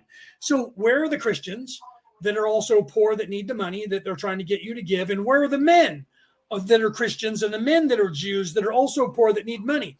And why is it that these same four women on this commercial are now Ukrainians who were Russians 4 years ago? Or are they going to tell us that they were actually Ukrainian citizens, but they lied to you and said they were Russians until the war broke out, and then you asked them questions? They said, no, I'm actually Ukrainian. My point here is, again, without doing research, okay, you don't know if something is true, and taking things on their face value is just as destructive to you as any other thing. And the allegory that Raw just gave us was showing that sometimes alien spacecraft that people have seen throughout time have not been physical aliens coming here to abduct anyone or do research, and that it was a thought thing. In fact, when Raw came here, they didn't physically come here. Ra came in thought form and projected the thoughts and took on a human form and literally was walking amongst people in Egypt, talking to the Egyptians as if they were a physical characteristic, and nobody noticed that they weren't, because in every avenue of their mind's eye, their avatar was just as real as the one that you had. So you could touch them and you could feel them, you could smell them, but they weren't actually here. Okay. And if you read the Law of One, you find that out early on when they start talking about that. Okay. So that's kind of crazy. Welcome, Troy, by the way. And I didn't say hi to Anna either, did I, Anna? Hi. I don't think I said hi to you, but I answered you when you were talking at one point. But I didn't say hi. So you have to realize that there might be more going on and because everything is not real anyways. So the truth is, this entire endeavor, I'm not real. I'm not really here. I only think that I'm here. My body thinks it's here. This reality thinks it's real. It thinks that it's here. All of this is actually just a daydream going on in the mind of the creator anyways.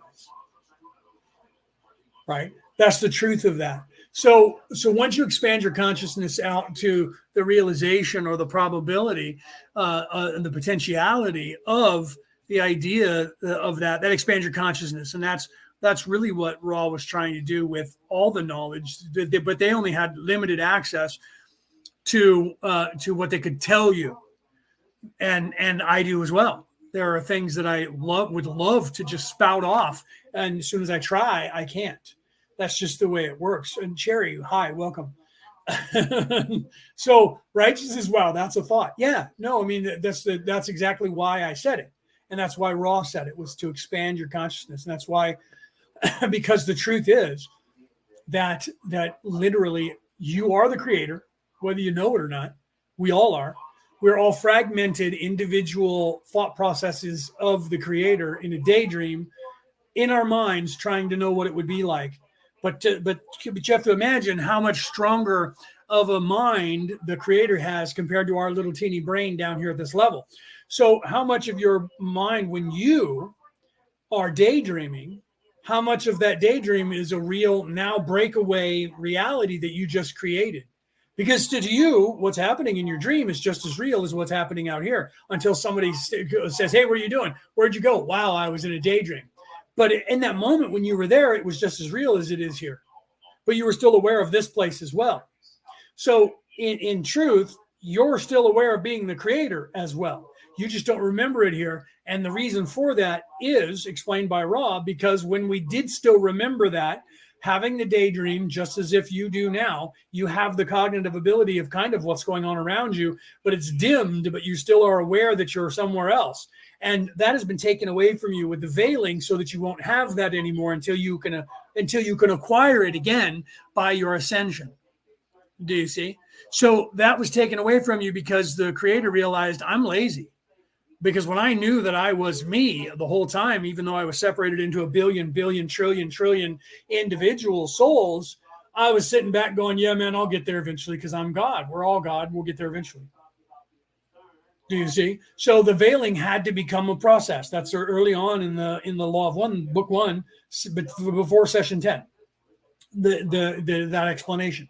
So that had to happen. So now you're in a place that it tries to convince you. Its entire job is to convince you that you don't exist anywhere but here. Your body is designed to do that. Your ego is designed to do that. And this reality, this illusion is designed to do that. Everything is designed to tell you this is all there is so that you can have an organic experience or experiences organically, holistically. Okay. And it's only when you learn the things that you're supposed to learn that you start to ascend and that veil starts to become thinner and you start being able to see through it and you get glimpses of things that allow you to ascend a little bit faster. And those things take on the guise of all the physical around you when you start to realize, like, for instance, is Jesus Christ a real person, or was that a real person at some point? Or was that something that the Jewish people, some Jewish religious scholars claim the Romans invented the Jews or invented Jesus to control some of the Jews? And yet there is written down knowledge of the Christos for thousands of years before Jesus was born and called the Christ. Christos means the Christ, actually means the Christ oil. Okay. And yet that story is told in many different guises around the world for many different people in every religion. This is what my book is about. It's going to be coming out hopefully before Christmas. It just went to the editor, and I talked to the editors yesterday and got them started on the editing. And it's going to be about a 90-day process. So somewhere in the first week or second week of December, the book should be through the editing process. So if we get it out before the end of the year, it'll be good. If not, it'll be out in January of next year. Okay. So, but that's what my book is about, is telling you that knowledge partially. It's telling you about the knowledge that was taken away that we know of. So the knowledge was already eradicated prior to Jesus being supposedly here 2,000 years ago. In 2033, it'll be actually 2,000 year anniversary of Jesus's death. He died at the age of 33, and the way we count in the Greco-Roman calendar, it's 2023 Anno Domini, which they want to change because Anno Domini means in the year of our Lord. So they want to change that to Common Era, CE. So the year 2023, it means that 2,023 years ago was 0. That was the year that Jesus was born. He died when he was 33. So in 2033, that'll be 2,000 years since Jesus supposedly was crucified. Now, I don't know if that happened for certain, and I'm a theologian, and I have 2 Christian minister titles. But nobody can definitively say he lived because they can't find a body or anything like that, but they can't say definitively he didn't either. However, everything as above, so below, everything that is playing out on a spiritual also expresses itself in the physical, to give you the characteristics or the ideology or the probability of expanding your consciousness if you're not catching it in the spiritual. So even though this place is designed to entrap you here, to have you believe that it's here, it's also showing you everything that you need. And you don't know that until you know it. And once you know it, you laugh because of how simple it really is, and that it literally is in anything. And that's why all of my reels and shorts are all about that. And it's all about that cyclical nature of nature. In fact, the one that I just made last night is about the golden mean ratio. And at first I show you the math and the visuals of the golden mean ratio. And then I show you the examples of that perpetuating itself in the physical worldwide. And that everything around us, including us, is, in fact, if you watch the beginning video to every show, the song that plays and the video that is playing is showing you the same thing. It shows you these visuals of the golden mean ratio, which is 3, 6, and 9, which is the building blocks of everything in the universe. And then it shows you everything in this reality and how plants grow in that exact order. Have you ever looked at a beehive? Every little teeny chamber of a beehive is a dodecahedron. Every little, they make out of wax, they make little chambers to store the honey in, or to make the honey out of the nectar. And they secrete the honey and they store it. And every little chamber is a dodecahedron. Perfect dodecahedron. I've watched videos where guys have tried to explain it away and go, it's just a coincidence because it's just the bees being on the inside and kicking the walls with their back feet as they're filling the little thing. And I'm like, and they make exact dodecahedrons unless you don't allow them to make an exact dodecahedron, and then they utilize the space that you gave them. But everything, as soon as they get away from you stopping them from making the dodecahedron, it immediately becomes dodecahedrons again. And I'm to believe that they wouldn't stay in the order that they now have created, that they go back to the exact same order, and that every bee, that no matter how many of them are working in one chamber, they create an exact perfect dodecahedron. And that's supposed to be a coincidence, and they just happen to do that because what's the governing thing that they don't know about? To something in nature is instinctively having them create that exact, to the freaking nanometer, a dodecahedron every single time. All honeybees. Why is that? Okay. So, and they can't explain it. That's just like if you ask a scientist, what is gravity? They can't really explain it. They'll give you some weird theory that they know is only a theory that they can't prove. And when you actually say, prove that, they go, well, we can't actually, because they can't, because they don't know what gravity is. Gravity is, in fact, gravity is in fact, and the science is starting to glean this information, the more they learn about 3, 6, and 9, gravity is in fact directly related to the spiritual mindset, hive mind complex of the souls that occupy the planet that gravity exists on. Okay. And I know that's as crazy to you sounding as we don't need money. Right. And that was why, like in the Matrix, when he was trying to say, you think that's air you're breathing? Right. But it's so some of you, that's going to sound absolutely insane. You're going to say that's crazy and you're just a madman. But it's actually true. And science is starting to, now they can't explain it. They're like, well, the Earth's core, we've never been there. We think it's a molten copper. And because we know that copper conducts electricity when you put it in a grouping and you spin it or have other copper filaments touching copper, that creates static electricity that you can absorb. And that's how we get electricity, by the way. We either do it through wind turbines turning that, or we do it through water turning a turbine. But that's what it is. It's copper filaments that are scraping against metal. And that's actually, or we're leaching it out of acid and using copper to leach it out of the acid. But the acid is just charged with electricity, electrons. So we're either taking it out of a potato or an orange or orange juice, or we're pulling it out of water that's been charged with acid to make electricity. So either way, you're still just moving one particle through conductors into a storage unit of batteries, which is the same thing. It's water with acid in it that you're putting more electrolytes in, more electricity, and then transferring it. So literally, the thermonuclear detonation is reacting the exact same way on the neural net of the universe itself. It creates energy that actually flows on the neural net, which is the same as ganglia cells in our brain that our thinking process works on in the brain to run our body, and it just travels on those pathways. And they know this now. They were afraid. Oppenheimer, if you saw the movie, I don't know if they discussed it 100% in there, but they literally, when they destroyed the first nuclear bomb, hydrogen bomb, I think it was, they didn't know if the chain reaction would stop. They thought they were going to end the universe and maybe blow up the entire Earth and then end the universe. But they did it anyways.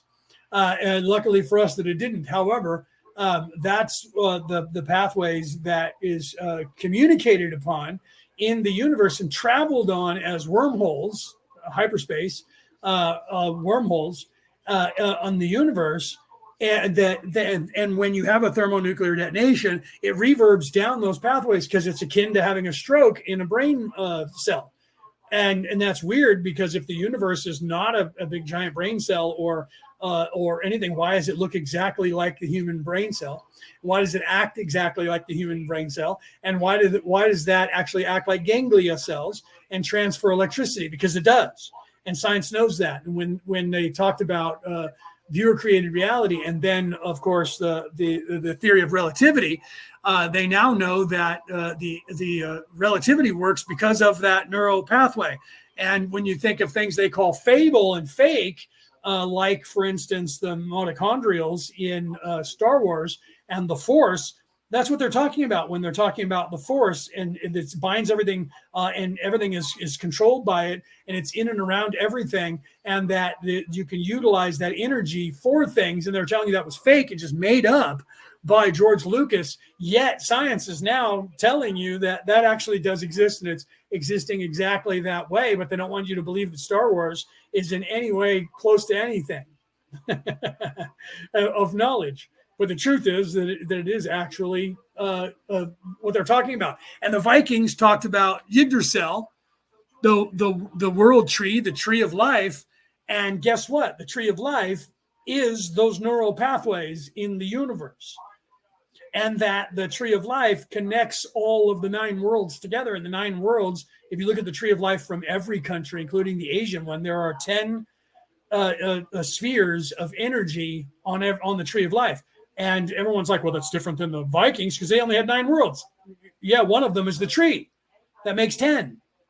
The human body, I put up a reel that shows you this. The human body has 10 organs that is the same way as these 10 energy forms in the tree of life, our body being one of them. Our epidermis is the biggest organ we have on our body, the skin, our nervous system. And it shows you that. So if you look at that reel that I made, it starts out with the human, showing you the human nervous system and the organs that are attached to the neural network of the human body, which we call the tree of life. And literally, if you count them, when it gets to genitalia, there's either masculine or feminine. So if you count, because they show both. So if you count both, then you're going to go, well, there's already 10 organs plus the body is 11. Well, you don't have both genitalia. You only have one. And so therefore, it's the same. So the 9 worlds and the tree of life make up the 10. And that's all of the same tree of life from all the religions going back all the countless thousands of years, hundreds of thousands of years. They all have 10. The Asians do, the Egyptians do, the Greeks do, and even the Vikings have 9 worlds plus the body. And that's what all of their are depicting. And that's the human body. The human body has 9 organs and the neural network that it controls, as above, so below. So the truth is, and that's why I have the song and they're singing, life is life. Right? And because that's the point. And it's showing you that it's the same scale. It's the microcosm to the macrocosm in everything to a macular or a micro cell level to a macro cell level, and that our brain, and I show you that too with a reel. Our brain cell is identical to the neural network of the universe. Our neural network in our brain is identical to the neural network of the universe, except for that is more vast because it's of a larger being that is far more intelligent than we are. So what is the universe? The universe is alive. Everything is alive. Everything is alive. So the universe itself is alive. The galaxy is alive. The stars are alive. The universe is alive. And it was weird that we're starting to realize that they look similar to our brain cell, which would suggest that the universe is a brain cell. Well, what are we inside of? What are we inside of? And that was another thing that they were showing you in the Men in Black in a couple of the movies, like at the end of one, when they were going after the galaxy, which I think was the second movie. That might have been the first one. It was. And you know, they opened up the locker and there were those little race of people that were worshiping K and J in there. And he was like talking about those guys, and K looked at J and was like, you still haven't learned anything. And then he walked over to a door that says, never open, do not open. And he kicked open the door, and the human race is inside of a locker of a grand central station of giant aliens, just like those little aliens were inside of a locker.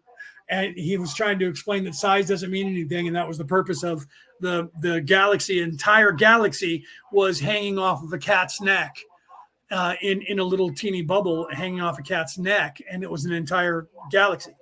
And one of the guys who was an alien who was in the shape of a pug, he was talking. He says, "You humans have no idea that size doesn't matter."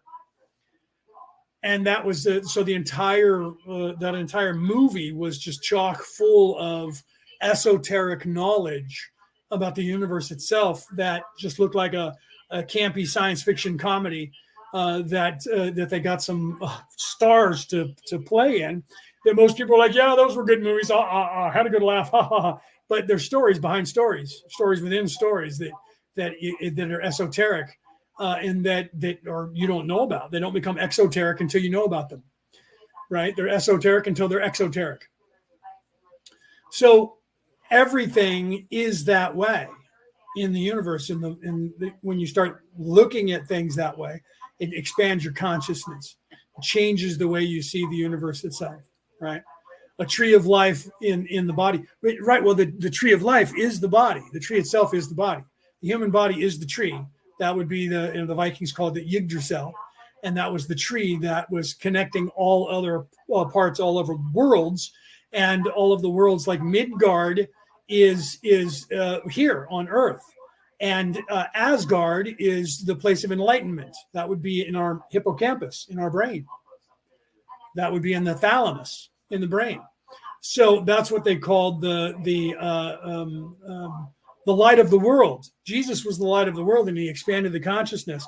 So if you go back in time, Jesus wasn't a physical person. Jesus was, or Jesus, the person's name, Jesus, might have been a physical person, but the Christos, the Christ, was already known for thousands of years by all the religions until it was removed. It was removed. That knowledge was removed, but the knowledge exists to this day because people hid the scrolls that talked about that knowledge. And those people who hid that knowledge were called the Essenes, and they were hunted down by the Roman Catholic Church at the time, trying to decimate the Bibles and take certain books out and burn them all, and scrolls. And those guys stole some and hid them in the Dead Sea, what we now call the Dead Sea. And they were all murdered and never got to go back and get them out of there until they were found in 1948. And we call them the Dead Sea Scrolls because it was in the area of the Dead Sea that we found them. And we realized now that they were hidden by this group of people called the Essenes, who were trying to preserve the knowledge that was being eradicated from the Bibles. The same thing happened with the Scottish and Irish monks doing the same thing, going back when Alexandria was being burnt, and during the Exodus from Egypt with Moses. They were trying to destroy information then, and some of the people stole some of the scrolls to get them out of Egypt, to take them with them. The Hebrews were trying to take the information with them away from the Ramses II, who was trying to eradicate all of this ancient knowledge. And the Scottish monks got copies of them and took them back to Scotland, and the Irish monks got copies of them and took them back to Ireland.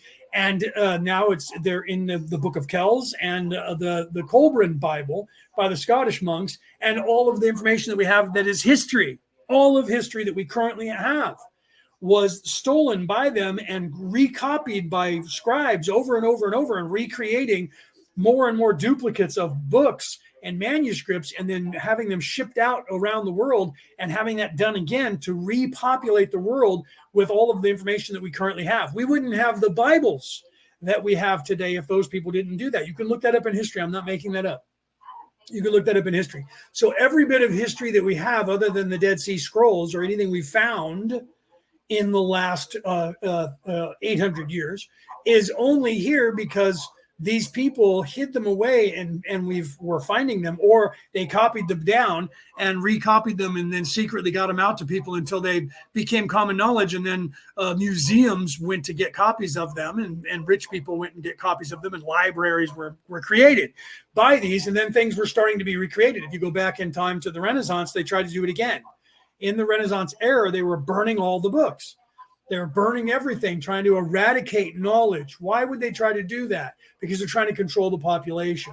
They're trying to take away. And this is what Ra is telling us about in all 6 books, in all 106 sessions, is that is the modus operandi, the MO operating system of the evil people to control the world, is to get rid of history. Look what they're all trying to do in all of the countries currently, whatever your progressive party is called.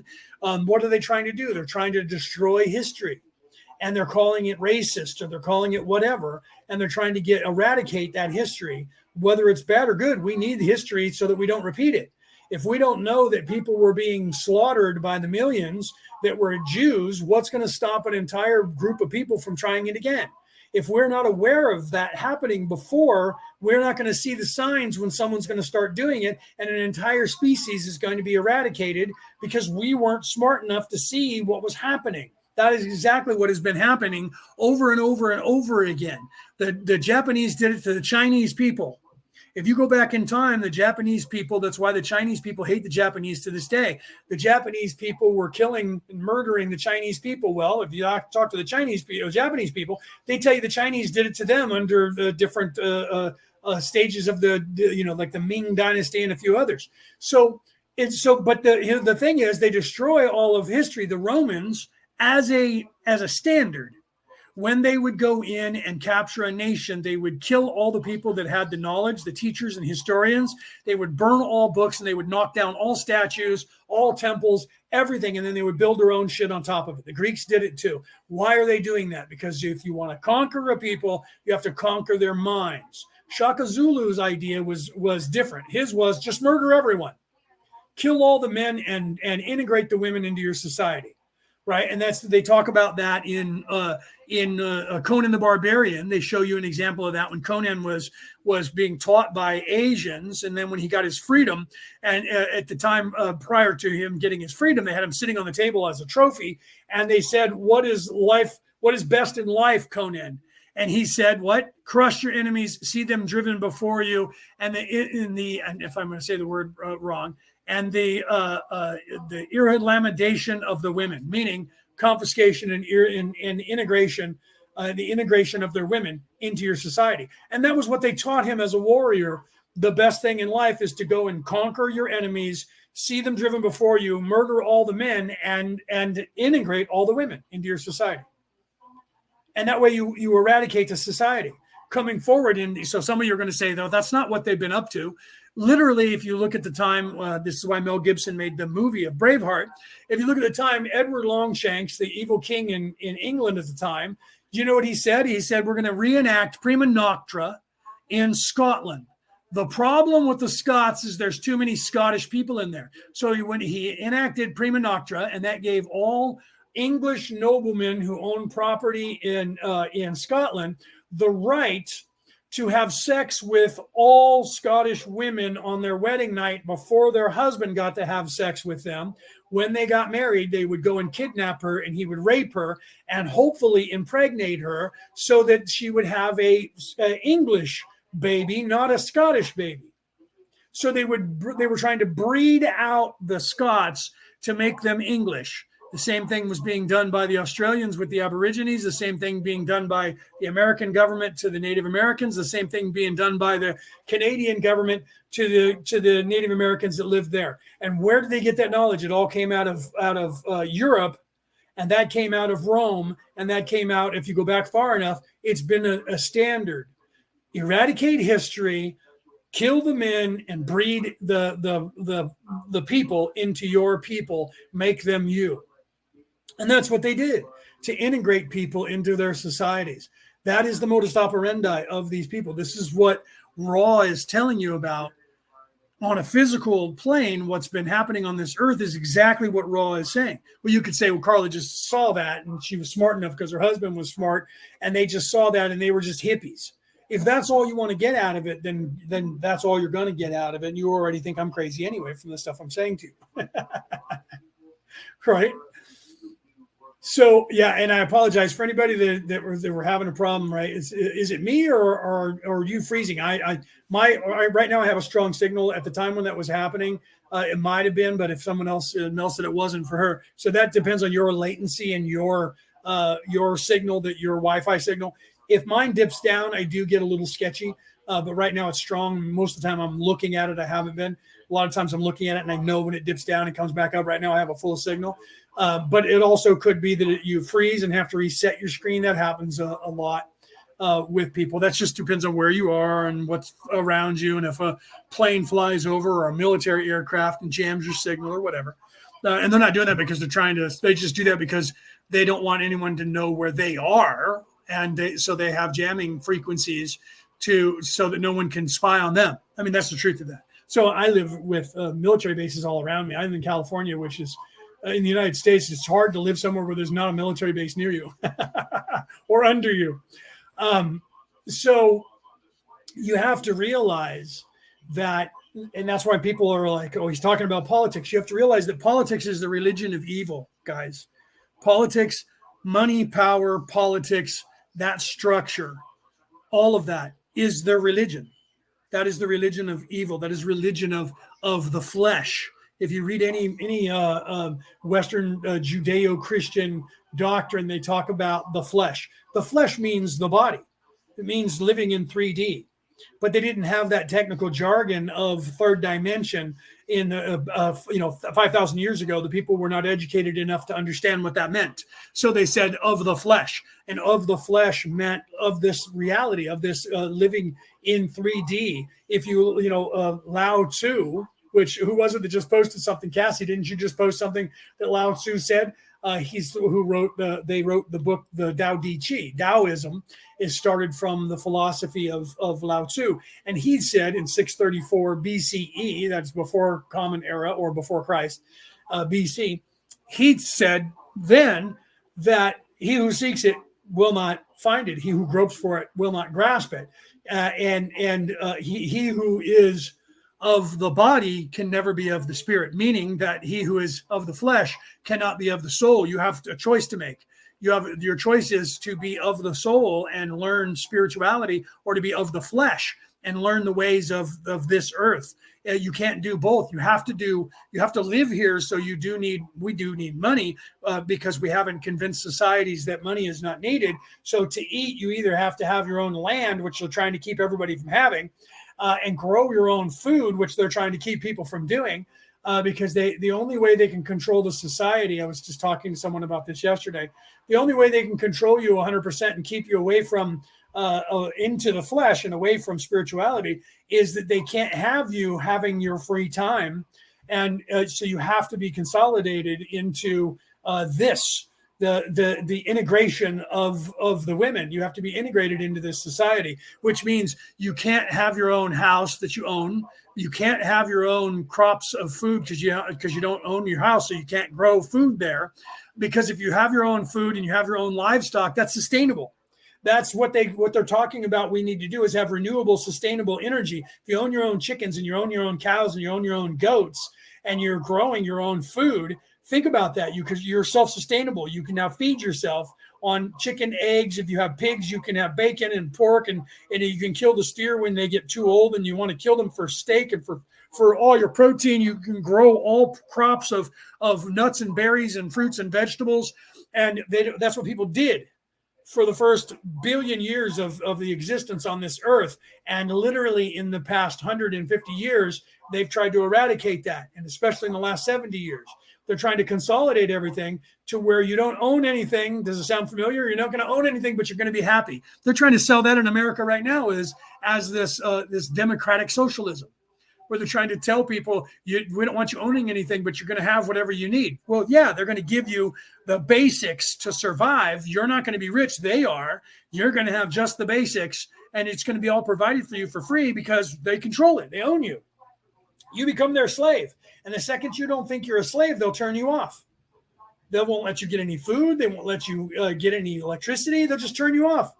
And then they'll come and starve you out and call you a terrorist and kill you or take you to jail so that you can't be dissent. That's what they're already trying to do by eradicating you off of their platforms where everybody is on. If you have a dissenting point of view, they turn you off. They delete you. They're already starting. They're already starting to do it. They're doing it on those platforms. The next thing you know, they're going to do it at your house. They're going to come over and say that person is crazy and they're a terrorist, and they're going to surround your house and tell you to come out, and they're going to put you in jail to shut you up because you're going to find other ways of getting information out to the world. Look what they're doing to Donald Trump in this country. I don't care if you hate him or not. You might hate him and you might think he needs to go to jail. Well, there's an entire other half of the country that says the same thing about Hillary Clinton, who did worse than what Donald Trump is doing now. In fact, everything they claim Donald Trump did, Hillary Clinton did do, and Joe Biden also did do. Okay, but you don't see it that way, and because that again, you're only watching certain news channels that tell you what you want to hear. You don't want to hear what other people have to say, so you're not watching those channels. I watch everything because I don't buy into any of those people's religions, because both of those people are religious. They're priests. Donald Trump is a priest for that religion, and so is Joe Biden. They're just opposing sides that are fake, that they created so you think that you have to take a side, and they're making you take a side, and they're fake. Both of them are fake. They're both on the same team. They're just saying, I'll be about this, so you be about the opposite. And they're just enough to where they've divvied up everybody, right? So the one side stands for just enough that you like, but not enough that you like them a lot. Then the other side has got some things you like too, but there's other things you don't like. But then you have to make a choice when you go to the ballot, because they only allow those two sides. You can only have two, red or blue in this country. You can only have one or the other. You can't have a third party. When there's a third party, they eradicate you and don't let you be on the air whatsoever. They did that to Ross Perot when he ran. They did that to Bernie Sanders until Bernie became a progressive, and then all the Democrats went to the progressive side, and he became relevant again. But when he was over there selling communism, when they weren't that far left, they eradicated him, didn't want him in charge until they wanted what he wanted. And now he's their best friend. And he's hired by the Biden government to do a job within the cabinet. But 12 years ago, they were not even allowing his name to be shown on television. There was a blank spot where the person was in second place. And that when Hillary Clinton was running to be the president in 2016, there was no one name in second place. It was no one there. And Hillary Clinton was in third place. And it was only a few people who said, who is she behind? Who's the person that's in second place? There's a second place and there's no name there because no one wanted, the people that were in charge at the time didn't think they could control him and they didn't want that. At that time, they weren't ready for it, and he was not in allegiance to them, so they didn't let his name even be seen. And he was complaining about it. They wouldn't let him have any airtime. They wouldn't sell him commercials because they knew he would get elected, but they weren't ready for it because they didn't control the communist agenda yet. Once they got total control of it, 4 years later, all of a sudden they were peddling the same thing, and all of a sudden he became wealthy and became a billionaire and is now in the government. When he used to complain about millionaires and billionaires before that, and now he's one of them. How did that happen? See, you have to realize, guys, so Donald Trump is not, and so none of these people, you have to pick the lesser of the evils until you can change the system. But you have to realize that the system is an evil religion. It is the control. When you look at what you call the Anunnaki, they're holding on to the the pituitary gland in your brain, the pine cone. And that's because we have control of this. We have the minds of the people. That doesn't mean we're illuminating you with a spirituality. That means we have control of their minds. And then they have scrolls tucked into their waistband. They have this little suitcase. The little suitcase is how to build these societies exactly the way they are. How to take control of a society. And they're showing you blatantly with their statues that we control society with our minds because we have the control over their brains. And in this little handbag is the scrolls and the blueprints of how to do all of that. That's what that means. That's what that is. Those statues that you call the Anunnaki, thinking that's a race of people that are aliens from another place that came down here. I've already shown that video and I'll show it again anytime. The scholars who actually understand the Mesopotamian language, who have deciphered their Bibles and their dictionaries of all the words, will tell you that the word Anunnaki does not and has not and never existed in any language on this earth. There is no race of beings called the Anunnaki. It was Anunnaki, two words, and Anunnaki means of royal blood, not from the skies came, not the god Anu. It was the prince or king came to town and told us how to plow the fields and how to do things. Royalty came. Look that up. I'm not making it up. People who swear the Anunnaki is something because Zechariah Sitchin in 48 said that. That's just one example of the misinterpretation that has been propagated to serve their purpose. That's why think about this. If there was really aliens and they really were this Anunnaki, why is it that the governments are allowing everyone in the ancient aliens field to tell you that entire story when you believe the governments are trying to cover up UFOs and aliens, but they'll let you believe there's this creator god energy, this creator group of people called the Anunnaki that are slave owners? Because that's the narrative that Ra is telling you, that the Orion Crusaders, the evil people that they were chasing in here to this country from Orion, that's the narrative that they use to overthrow a government or a world, to gain access to controlling the world. They come down and they convince people that they are their slave creators, their gods who created them. So the very people who want you to be asleep and under their control, understand them, stand under them, are propagating an alien invasion. And you hear that there's this false flag narrative by the governments of an alien invasion. And if that doesn't work, then they're going to come down here and say, we're your slave masters. So they're allowing more and more people to be told that there is this master race, sound familiar, master race of the Nazi party that ruled the planet, a master race that was your creator race. They're letting that narrative go out there to the people, yet they're telling everybody aliens don't exist. Oh, but we're not stopping you from telling you that one because that one's already out of the bag. Well, so then aliens exist? No, of course not. Aliens don't exist, because if you believe aliens exist, instantly, then you look at our governments around the world and say, then you're useless. So they can't tell you, well, yeah, aliens do exist until you're okay with the idea or them rolling out the idea. Well, wait, we already have all this technology that we can defend against that. Until they're ready to do that, they can't tell you that. But they're allowing and they're infiltrating this Ancient Aliens group, which, trust me, I made Ancient Aliens worldwide, 300,860 members last count when I looked at it the day before yesterday in that group worldwide. And all the people from the television show are in that group. Trust me, they're in there all the time talking, and we interview them. But those people are mostly the ones that are still in that group are propagating the same storyline. And now you have these guys, Travis Taylor and the other guys that came from the Skinwalker Ranch, who all of a sudden were named as part of this investigation. Now they're infiltrated and touring with them. And guess what narrative they're pushing? Anunnaki, Anunnaki, Anunnaki, Anunnaki. Okay? And that's why I get very hot and bothered about Anunnaki, because that is the biggest lie that is being propagated currently about aliens, because it's propagating the lie they want you to know. There's this group of people called the Anunnaki who created us, and that they may come back someday. That is helping propagate them to say there's an alien invasion, which is the false flag alien invasion that they are in control of. There are no aliens, and the ones that are here are the ones that actually live in the planet that you're unaware of. And then they're going to go, see, it's the Anunnaki coming to get us. Good thing we have all these spaceships that drove them away. Now get everybody to unite under one world government that we control. And we'll be able to fend off these evil, bad aliens who are trying to come down here. Do you see how that ties into the narrative that they're trying to push to you? If you know anything about alien theory and all of that that ideology, you know that what I'm saying are theories that these fringe people have that could be out there. That Dr. Stephen Greer said, literally, they have this program. So they're allowing the Anunnaki theory to be told to you because that's putting in everybody's head. There's this race of beings that have now usurped the cherubim and the Nephilim.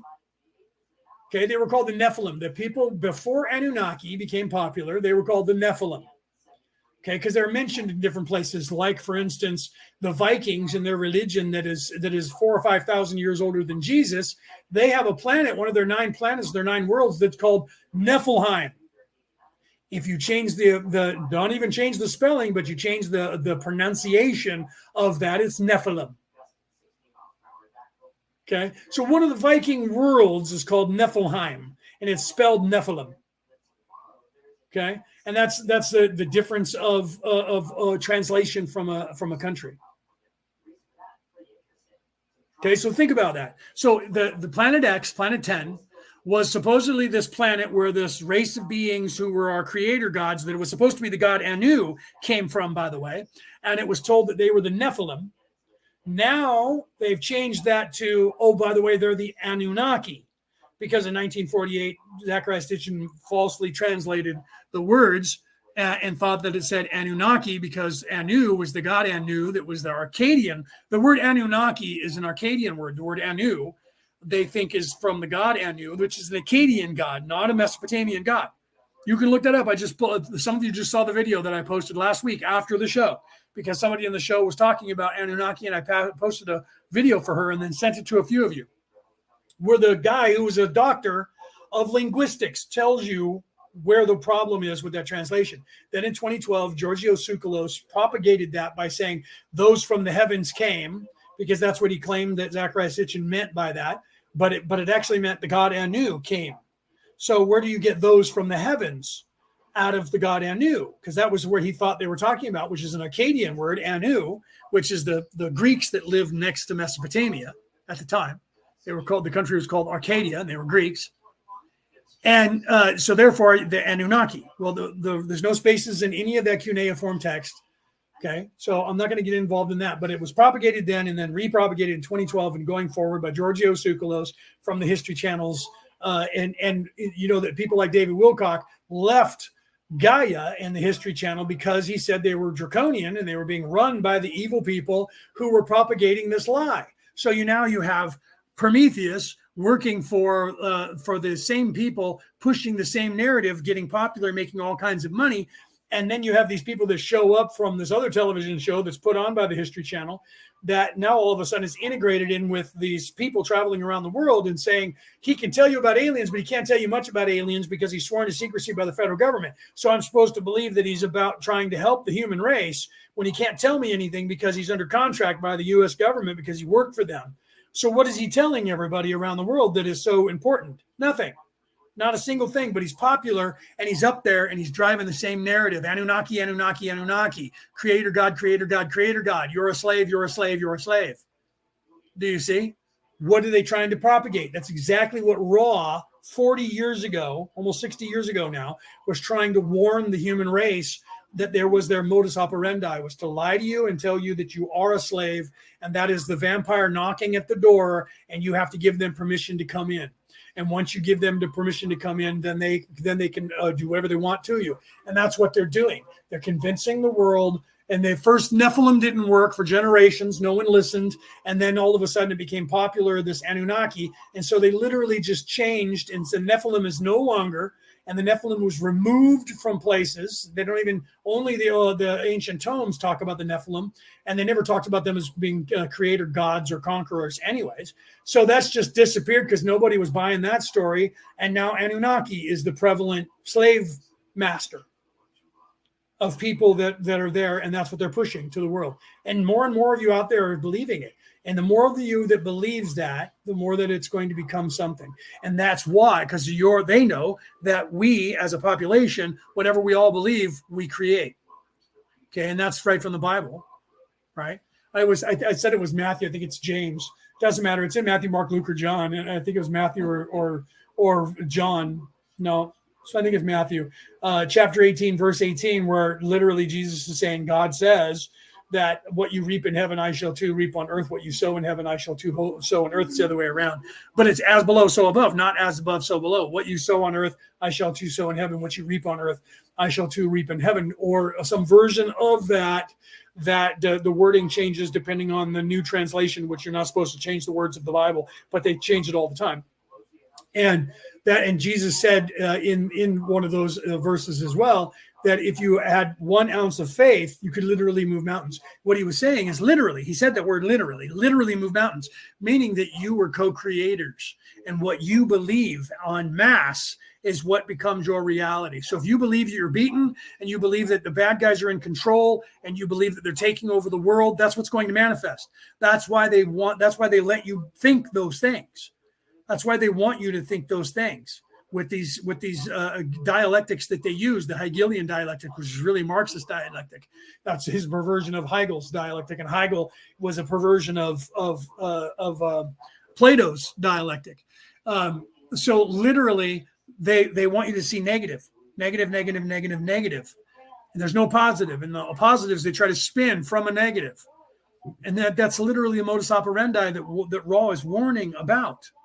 That this is what they do, how they do this is they get into your society and destroy you from within and convince you of lies. And that's what they're doing currently. So the Anunnaki narrative is a narrative that is being preached because it is the current narrative that helps get everybody to believe that you are a slave. Because if you don't believe the king owns you and you will believe aliens own you, they'll let you believe that. They want you to be a slave somehow. You either believe that you're a slave to the system. People say it all the time. Doesn't matter whether I vote because they're just going to do what they want anyways. So I'm not going to vote. That's what they want you to do. They want you to think. They don't want you to vote. They don't want you to think. They want you to believe that that's right. They're in charge and they can do whatever they want. So you shouldn't play the game at all, because that way they can convince the small amount of people that will vote to vote for them. Do you see? So you're not taking a stand in any way. You're complacent and compliant, and you're saying, I'm not going to play their game. I refuse. Well, then you're propagating what they want, because then they're just controlling those who they can control. And those are the ones that are putting them in power over and over and over and solidifying more and more power. And you can't do anything about it. And when you get tired of it, guess what? Nothing happens, because you have no voice, because no one else is standing with you, because you're all sitting around saying, I'm not going to play their game. And what do you think? It's just going to go away on its own? How do you think it's going to change? It's never going to change. That's because you're beaten down now and you believe that they've already won. You're giving them the victory by saying, I'm already beaten. We're all beaten. It's just a matter of time. That negative thought process is exactly where they want you to be. Exactly where they want you to be. They want you with no hope. They want you with no power, no voice, and believing that they own you. And if you don't believe that, they'll be willing to have you believe aliens created you and they own you. Because then they'll just make a fake invasion by those fake aliens and then fake beat them and then say, look, I'm your champion. And you'll go, Hail Mary, Mother of God, look at you. You defeated the evil aliens that I knew. I knew they were real, man. And you were hiding it. You're right. We were hiding it because we didn't want to scare you. But then they came here. Big, bad, scary guys came here. And we just we convinced you. And now we're your saviors. So give us total power. They win. It's a win-win for them. There's no way they lose. Do you know how they lose? They lose if you wake up, if you become spiritual, if you don't let them do to everybody whatever they want to do. And how do you do that? You learn what you need to learn to stop them. And if everyone does that, then the adults in the room go, no, you're the child, I'm the adult. You will go to bed when I tell you to go to bed, and you'll stop hitting those children because it's not nice to do. Go to your room. But if you let the kids run the roost, they're going to run crazy, and that's what's happening. The children, the crazy people, are running everything, and they want you to believe that they own it and that they're running it. And Ra is trying to warn you that this is the modus operandi of the Orion Crusaders when they come here. This is what they've done. And they'll even tell you it's the end of the world. It's the end of the world as we know it, because in all of the scenarios that they're letting you believe in, evil wins. Do you see? That's right. Wait for Jesus. He's going to come back. Wait for Jesus. Just wait. Those of you that are Christians, don't do anything. Wait for your Savior to come back. Do you see? They want the Christians to believe that. God will return and save us. They want the Jews to believe that. They want you to believe in the empowerment of nothing and empowering something else and someone else to come save you, because they know that's not how it works here. They know that there is no Jesus that's going to come back to save you. There is no God that's going to come back to save you. This entire reality is not set up that way. It is set up so that you save yourself by learning and realizing and then ascending and leaving here. And they've taken that knowledge from you and they've got you perpetually in a place where you either believe that you're a slave, or you believe the governments are in control, or you believe that the elites and the rich people are in control, or you're waiting for a God, or you're waiting for a savior. In any of those scenarios, you're not doing a fucking thing. Nothing. You're playing their game the way they want, and they keep you poor. No matter how much money you think you're making, they just raise the prices around you so that your money goes just as far as it did before, and you're just as poor as you were before you got your raise. Every time you get a raise, they raise the prices of everything. You get another raise, they raise the prices of everything. They keep raising the bar. They're in control. And you're in a gambling casino, and everything you do goes to the house. Oh, but I might be one of those lucky ones that 1 in a trillion that I might hit the lottery, and then I'll be rich just like them, and they'll have to accept me. No, they won't. They usually don't do that. If you make your way and you make a $1 billion company, they buy it from you as soon as they can. Give you the cash because they have you hooked on riches, and they give you the cash, and you won't have to have your company anymore. We'll take it for you, and you can just have the money. And they know they took care of you. You have that money, and you'll blow it. You'll give it to your kids. They'll blow it, and they'll stay on the system until you guys all blow all your money and become poor again. It'll take a generation, 2 generations. They don't care.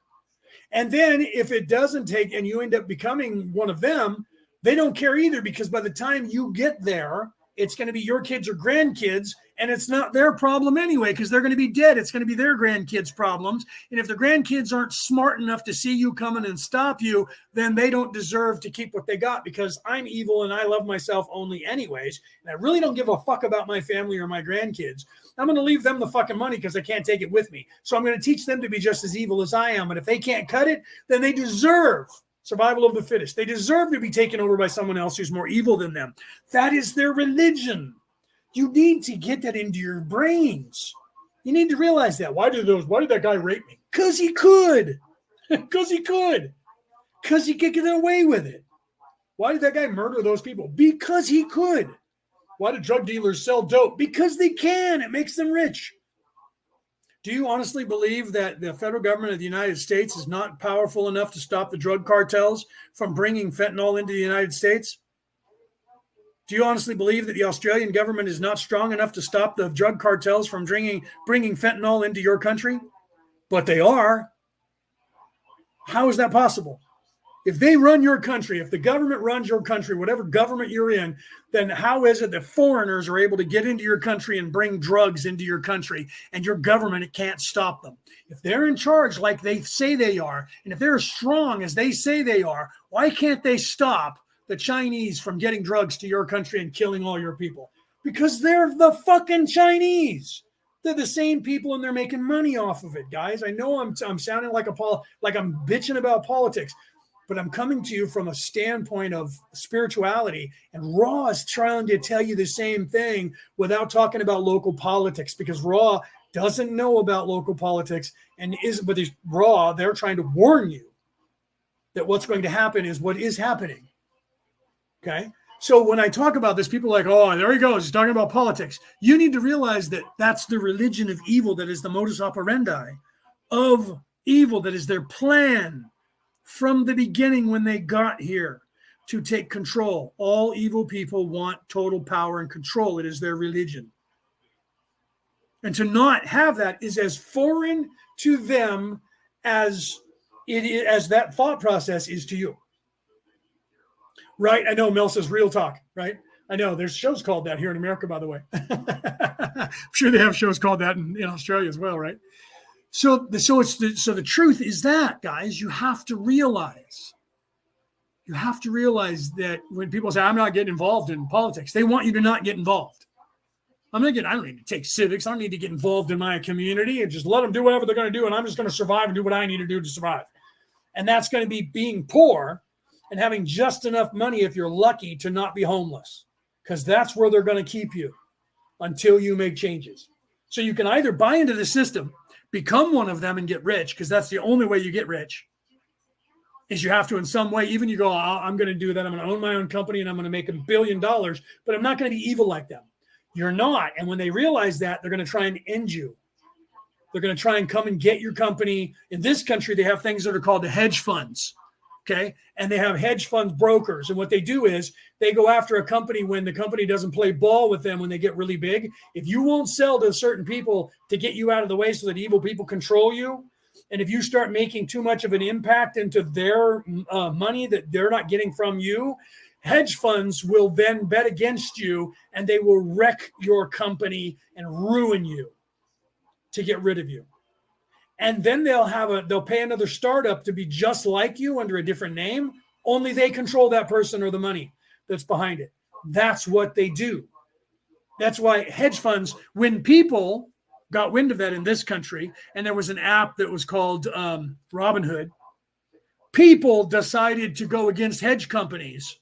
And the people on that app were selling out the hedge companies because they found out what the hedge companies were going to do to another company. So they were betting against the hedge company, and they were doing to the hedge company what the hedge funds were doing to the other person.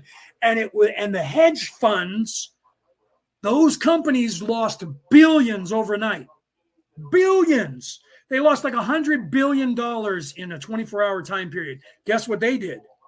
They went to the federal government of the United States, who went to the rich people who were in charge, who then threatened the person who owned the app.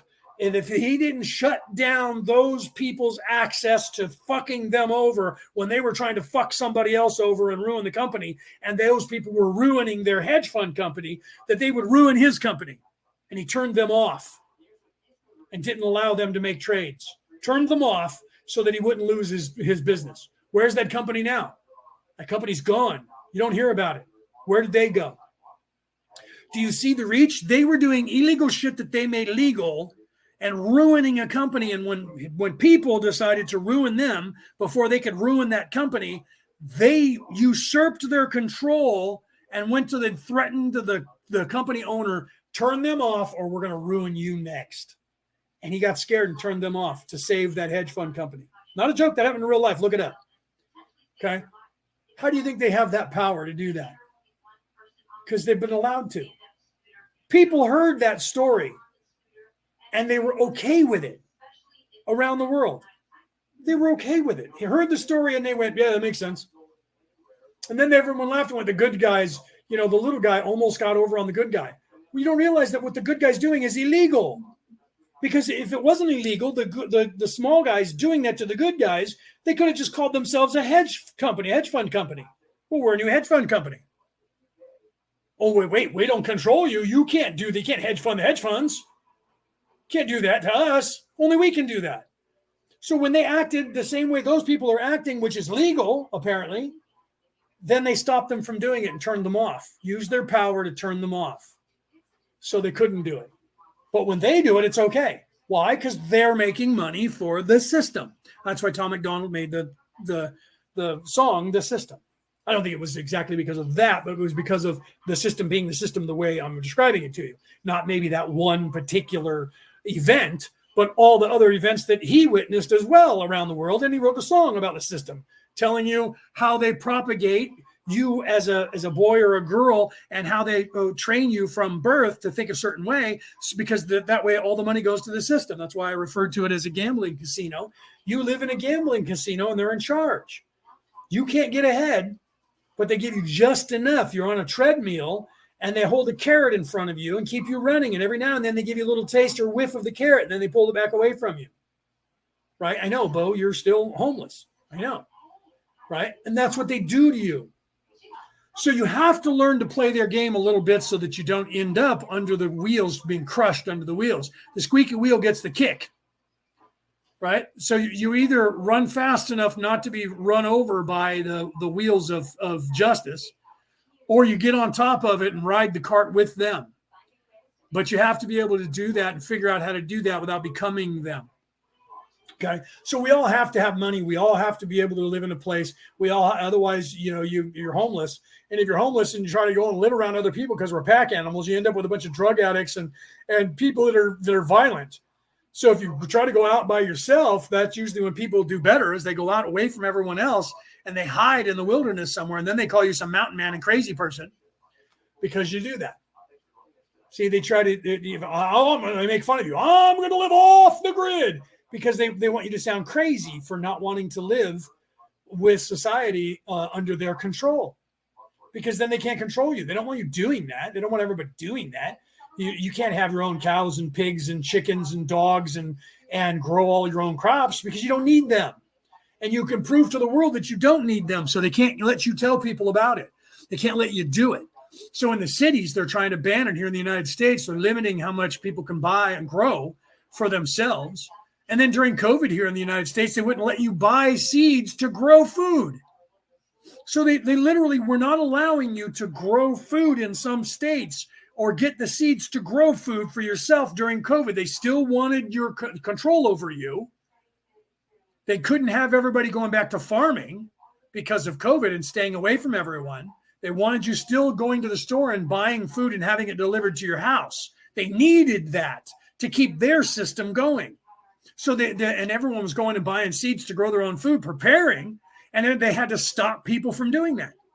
Because if people did that, their system, which is they were trying to stay control of, because of we can't have anybody near anyone. Everyone was like, then that's fine. I'm going to be a farmer and stay away from everybody and never go to the stores. Wait a minute now. We can't have you doing that. Don't do that. Just use your app and call us and we'll bring you the food. And people were like, nope. I'm just going to grow my own food. And they were like, nope, we can't sell this to you. Why would they stop you from doing that? Because they were still the whole thing was their plan. They still needed society to work the exact same way that it worked. So they got the same amount of money during COVID. So the lockdowns were only for you to give control to them, but not for the system to stop working. So they didn't want you to change the system and become a farmer again, because then all of their money goes away because you're not relying on them anymore. So you're not paying for all of them and all of their money by using all of their products and by having to have them justify how they're getting it to you and charging you money for it. So that's why over in all these countries in Europe, they're trying to do away with the farmers, because they have to get rid of all that and only have their corporations doing the farming. You can't have private citizens doing it. Why? That's part of the modus operandi, guys. It's they have to be in control of everything, because the second that they're not, And then they try to usurp some lockdown like they were doing with these mandates, that everybody would go back to farming. And if you do that, you get used to doing that. When it's over and they say you can come out, you're like, okay, but I'm going to still farm because now I've invested all my time into this and it's working and I don't need all this extra money.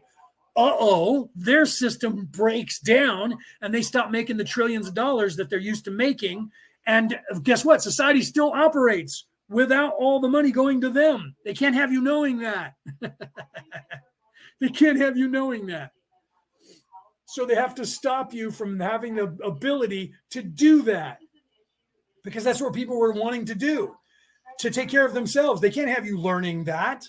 The second you learn that knowledge, which they've spent countless years, hundreds of years to eradicate the memory of, they can't have you growing your own food and being self-sustainable. Fuck no. Because then you'll never go back, and they'll lose all their grocery stores, all of their malls, all of their apps, all of the money, and then they can't justify it by saying we have to charge you a lot of money for it because it costs us all this fuel to get it to you, because you're doing it for yourself. They can't have you doing that. Can't have you knowing that. I wrote a book about that too, called Prepping/Survival for Beginners. No one wanted to read that because you have to do some work. Wrote a book about the evil religion that is finance and that is controlling of money. No one wanted to learn how to get out of debt. Why? Because you have to do some work. You have to be accountable for yourself, and you have to actually do shit to cook for yourself, to grow your own food, to stop utilizing so much of the grid and their electricity and all of their shit. And that occupies a little bit of your free time from playing video games and being on your cell phone. Okay? And guess what? You're fit. You're leaner because you're eating better. You're now doing physical labor and you're doing things. And guess what? You start to realize I don't need to work as much as I do for someone else because I don't have to pay for all that food because I'm growing it all myself. So then you cut down your job to part-time. That frees you up. And all of a sudden you start becoming a farmer again. And you realize I don't have to go to work for someone else for fucking no money, for shit money. I can get all my food from cultivating it myself and spend that exact 8 hours a day taking care of my own shit. And have more food and be prosperous and have so much food that I'm trading it with my friends for blankets who are making blankets and clothing. And I have plenty of time to do other things. And I still have the electricity that I need, and I still have my cell phone. They don't want you knowing any of that. Can't. Because all of their machine breaks down and your reliance on them breaks down. You don't need them. Don't need this way of life. This way of life is designed to propagate itself and to make people rich. Okay. All right, guys, I'm going to go. I went longer than I was going to, but there's some of you who tuned in and were like, oh, my God, he's talking about politics. Who the hell is he? He's crazy. He doesn't even know what he's talking about. He's supposed to be talking about the law of one. Get on board, people. Figure out what the law of one is about. Pay attention to what Ra's telling you. Ra's telling you the modus operandi of evil people who came here to take control of this world is exactly what you are living in. Exactly what is happening now. Around the world, the thing that you call politics is the religion and modus operandi of the Orion Crusaders, of the evil people who came here to take control of this world. They're already gone, or they would be stopping me from telling you this. If those people, those aliens, were actually among you, they would be trying to murder me currently. Okay? But they're not. The idea is that the crazy people that they put in charge down here are the ones that are in charge. And why are they not trying to murder me? Because right now I don't pose a threat to them. And they can't anymore. And that's really bothering them. So that's why you see the governments are getting older and older and older. Why is that? Because those people don't want to give up the power. Nancy Pelosi, who's 187 years of age, who retired, is now she just said she's going to rerun for office. Okay. These people don't want to give up their power. They have it and they've had it for years, for 40, 50 years. They don't want to give it up. They're not going to give it up till they die, people, till they die, unless you guys unelect them. But you can't unelect them because the first step in avoiding a trap is knowing of its existence. I'm not playing. I'm not playing their game. I don't care. They can do whatever they want. Okay. You're the problem. Every single person out there hearing my voice that you are not taking civics classes in whatever country you're in, and you're not doing something to take care of yourself or to stop evil people from doing things, you're the problem. They're not the problem. You are. They're doing what they want to do because all of you outnumber them. The dynamic of good to evil people, service to self and service to others. The dynamic of service to self peoples on this planet is like 86% of the population. There's only 14% of the people who and of that 14%, 1% of them is controlling the entire world. So 1% of the population of the earth is keeping you a slave. 1%.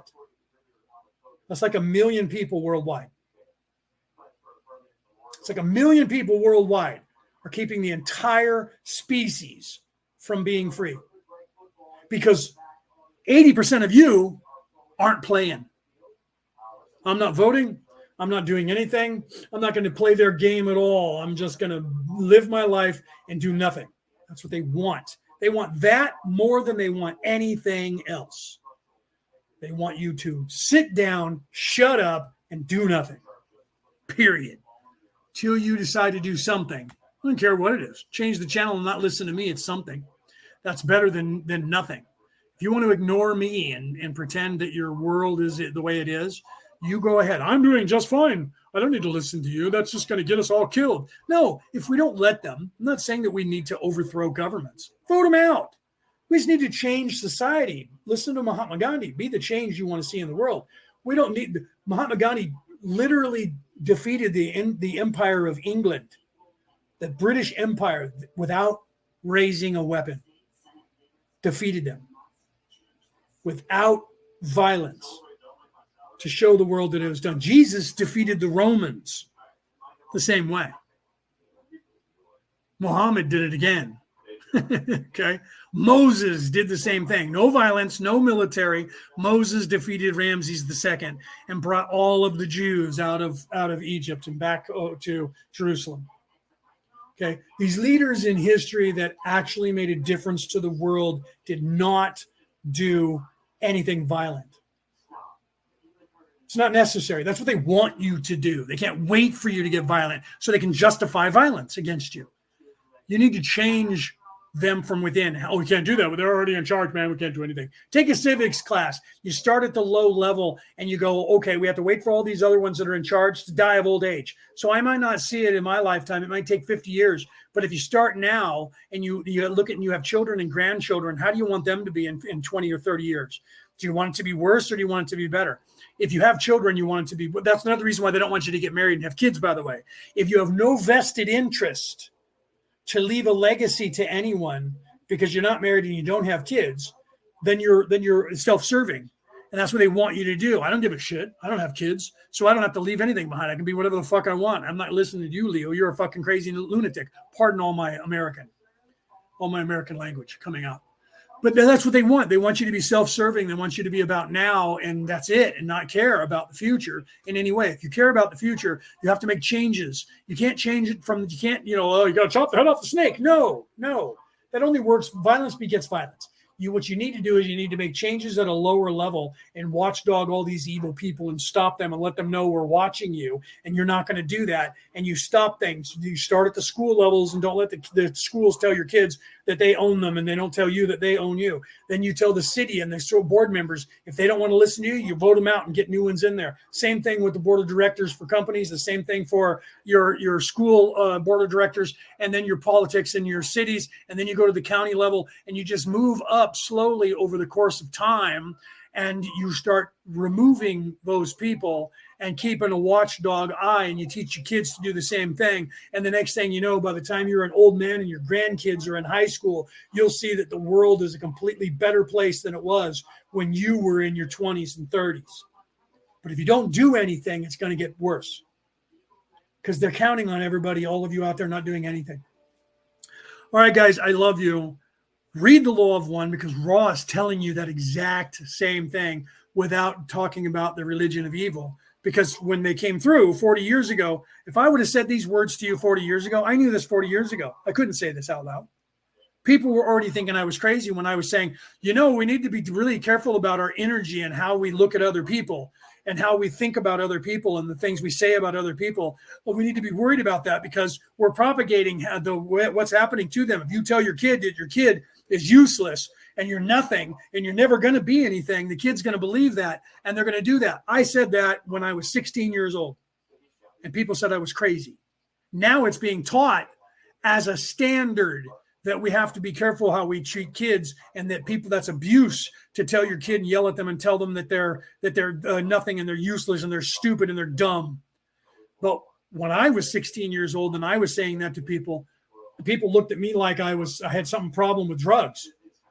Well, your parents were hippies, weren't they, kid? Your parents were one of them yuppies, weren't they? We don't need none of that book learning around here. Put them books down, boy. Where are you from anyway? Ain't around here. We don't cotton to that around here. So I was laughed at for saying these words. Now it's being taught in places around the world as a matter of fact.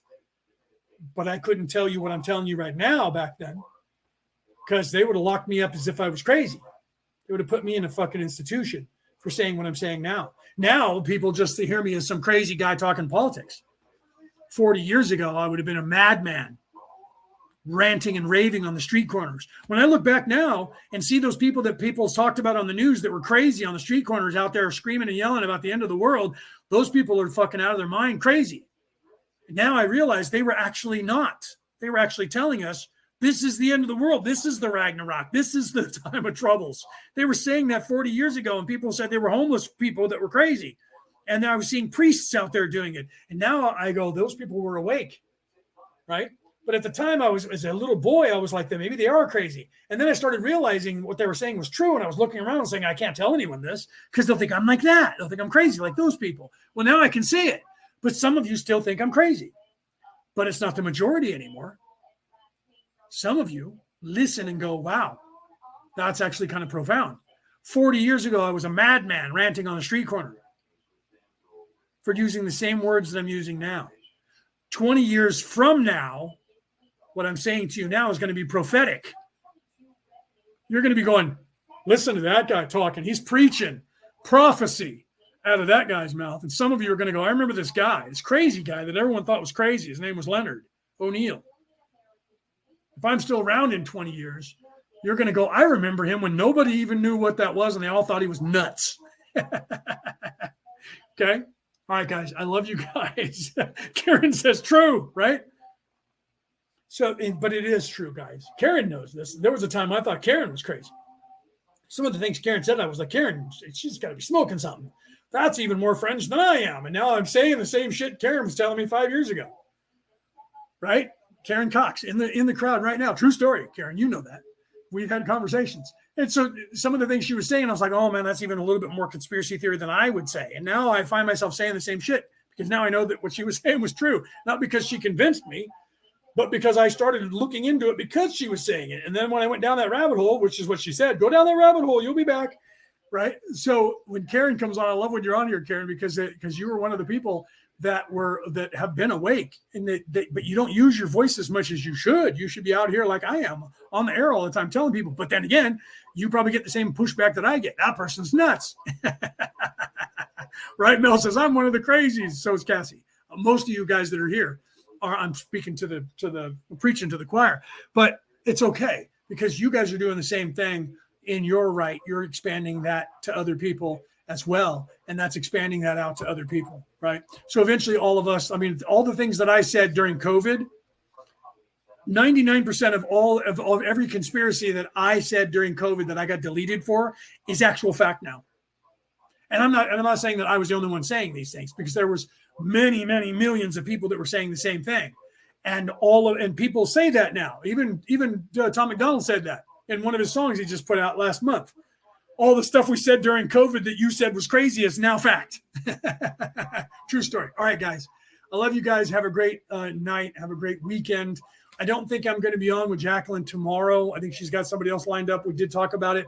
We talked about her and I recording sometime this up and coming week. So look at Jacqueline and I's show next Saturday, a week from tomorrow, or the next week, depending on when we get together. But Jacqueline Taylor wants me to be on her podcast again, and we're going to continue our conversation on there. So her and I just talked last night about that, and she is rolling out. She gave it to me, and I shared it last night and had to unshare it. So if you were in one of the chats and it said that I unshared something before you saw it, she had the link to going. She's going to India, and she's putting together a package deal for a bunch of people that you guys can go with her and to go on tour to go to India to see a bunch of spiritual places in India in March of 2024.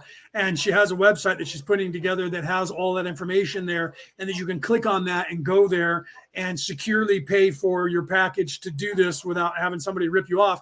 And she was having issues with the thing for your credit card or your information to get that to, for some reason on the website wasn't actually working properly. So she had to hammer out why that's not working properly. And she shared it to me. And before she could say, don't share this out yet, I shared it out, and she went, don't share this out yet. I said, shit, I already shared it out. So I had to unshare it.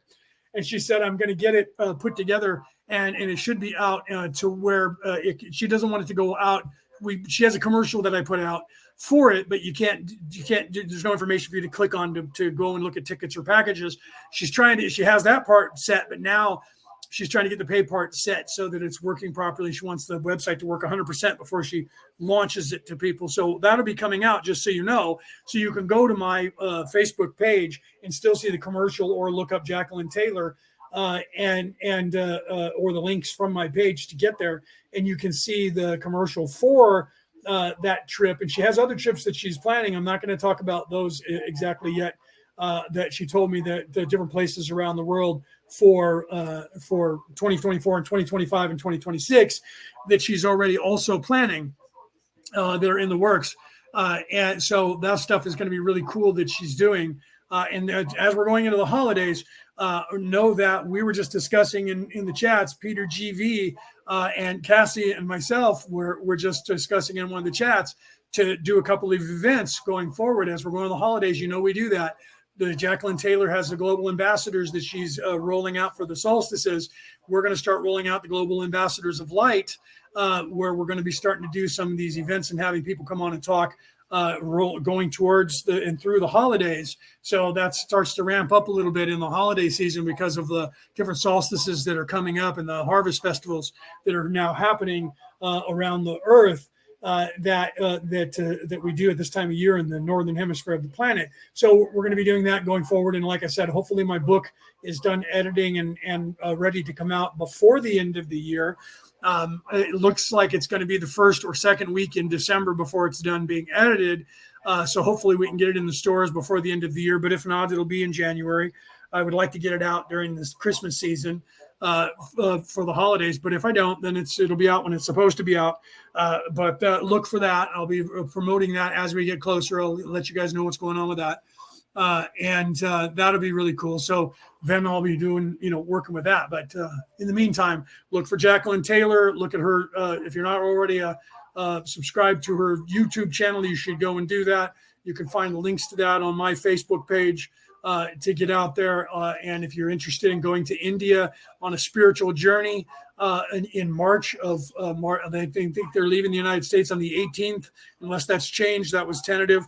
On the 18th of March, 2024, if you want to leave the United States with them and go to India, or if you're in another country and you want to meet them in India, you can also click the link and learn about that and fly out from wherever you are in the world and meet them in India, because you're going to have to pay for your own way to get there anyway. It's not part of the package that she's putting together.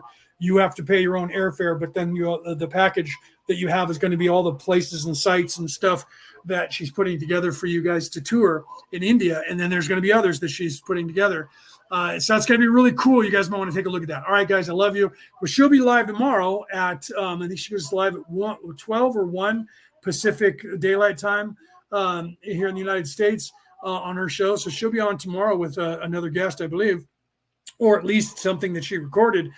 So she'll be on there. And then again, I'll be there probably next week because we're going to record sometime this coming week. All right, guys, I love you. Have a great weekend. I will see you guys on the flip side next week sometime. I love you guys, or I'll see you in the chats if you're in the chats.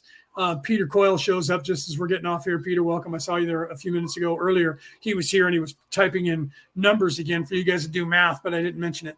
All right, guys, I love you. Peter Coyle, we need to talk too, because we need to talk about up and coming events that we're going to be doing that I would like to have you on. So I'll talk to you either today or tomorrow about that as well, a little bit more, brother, in the chats or in chatting to one another, because I know you got stuff going on too. We'll see if we can fit you in. Okay. So you were still here. You just didn't say anything. All right, brother.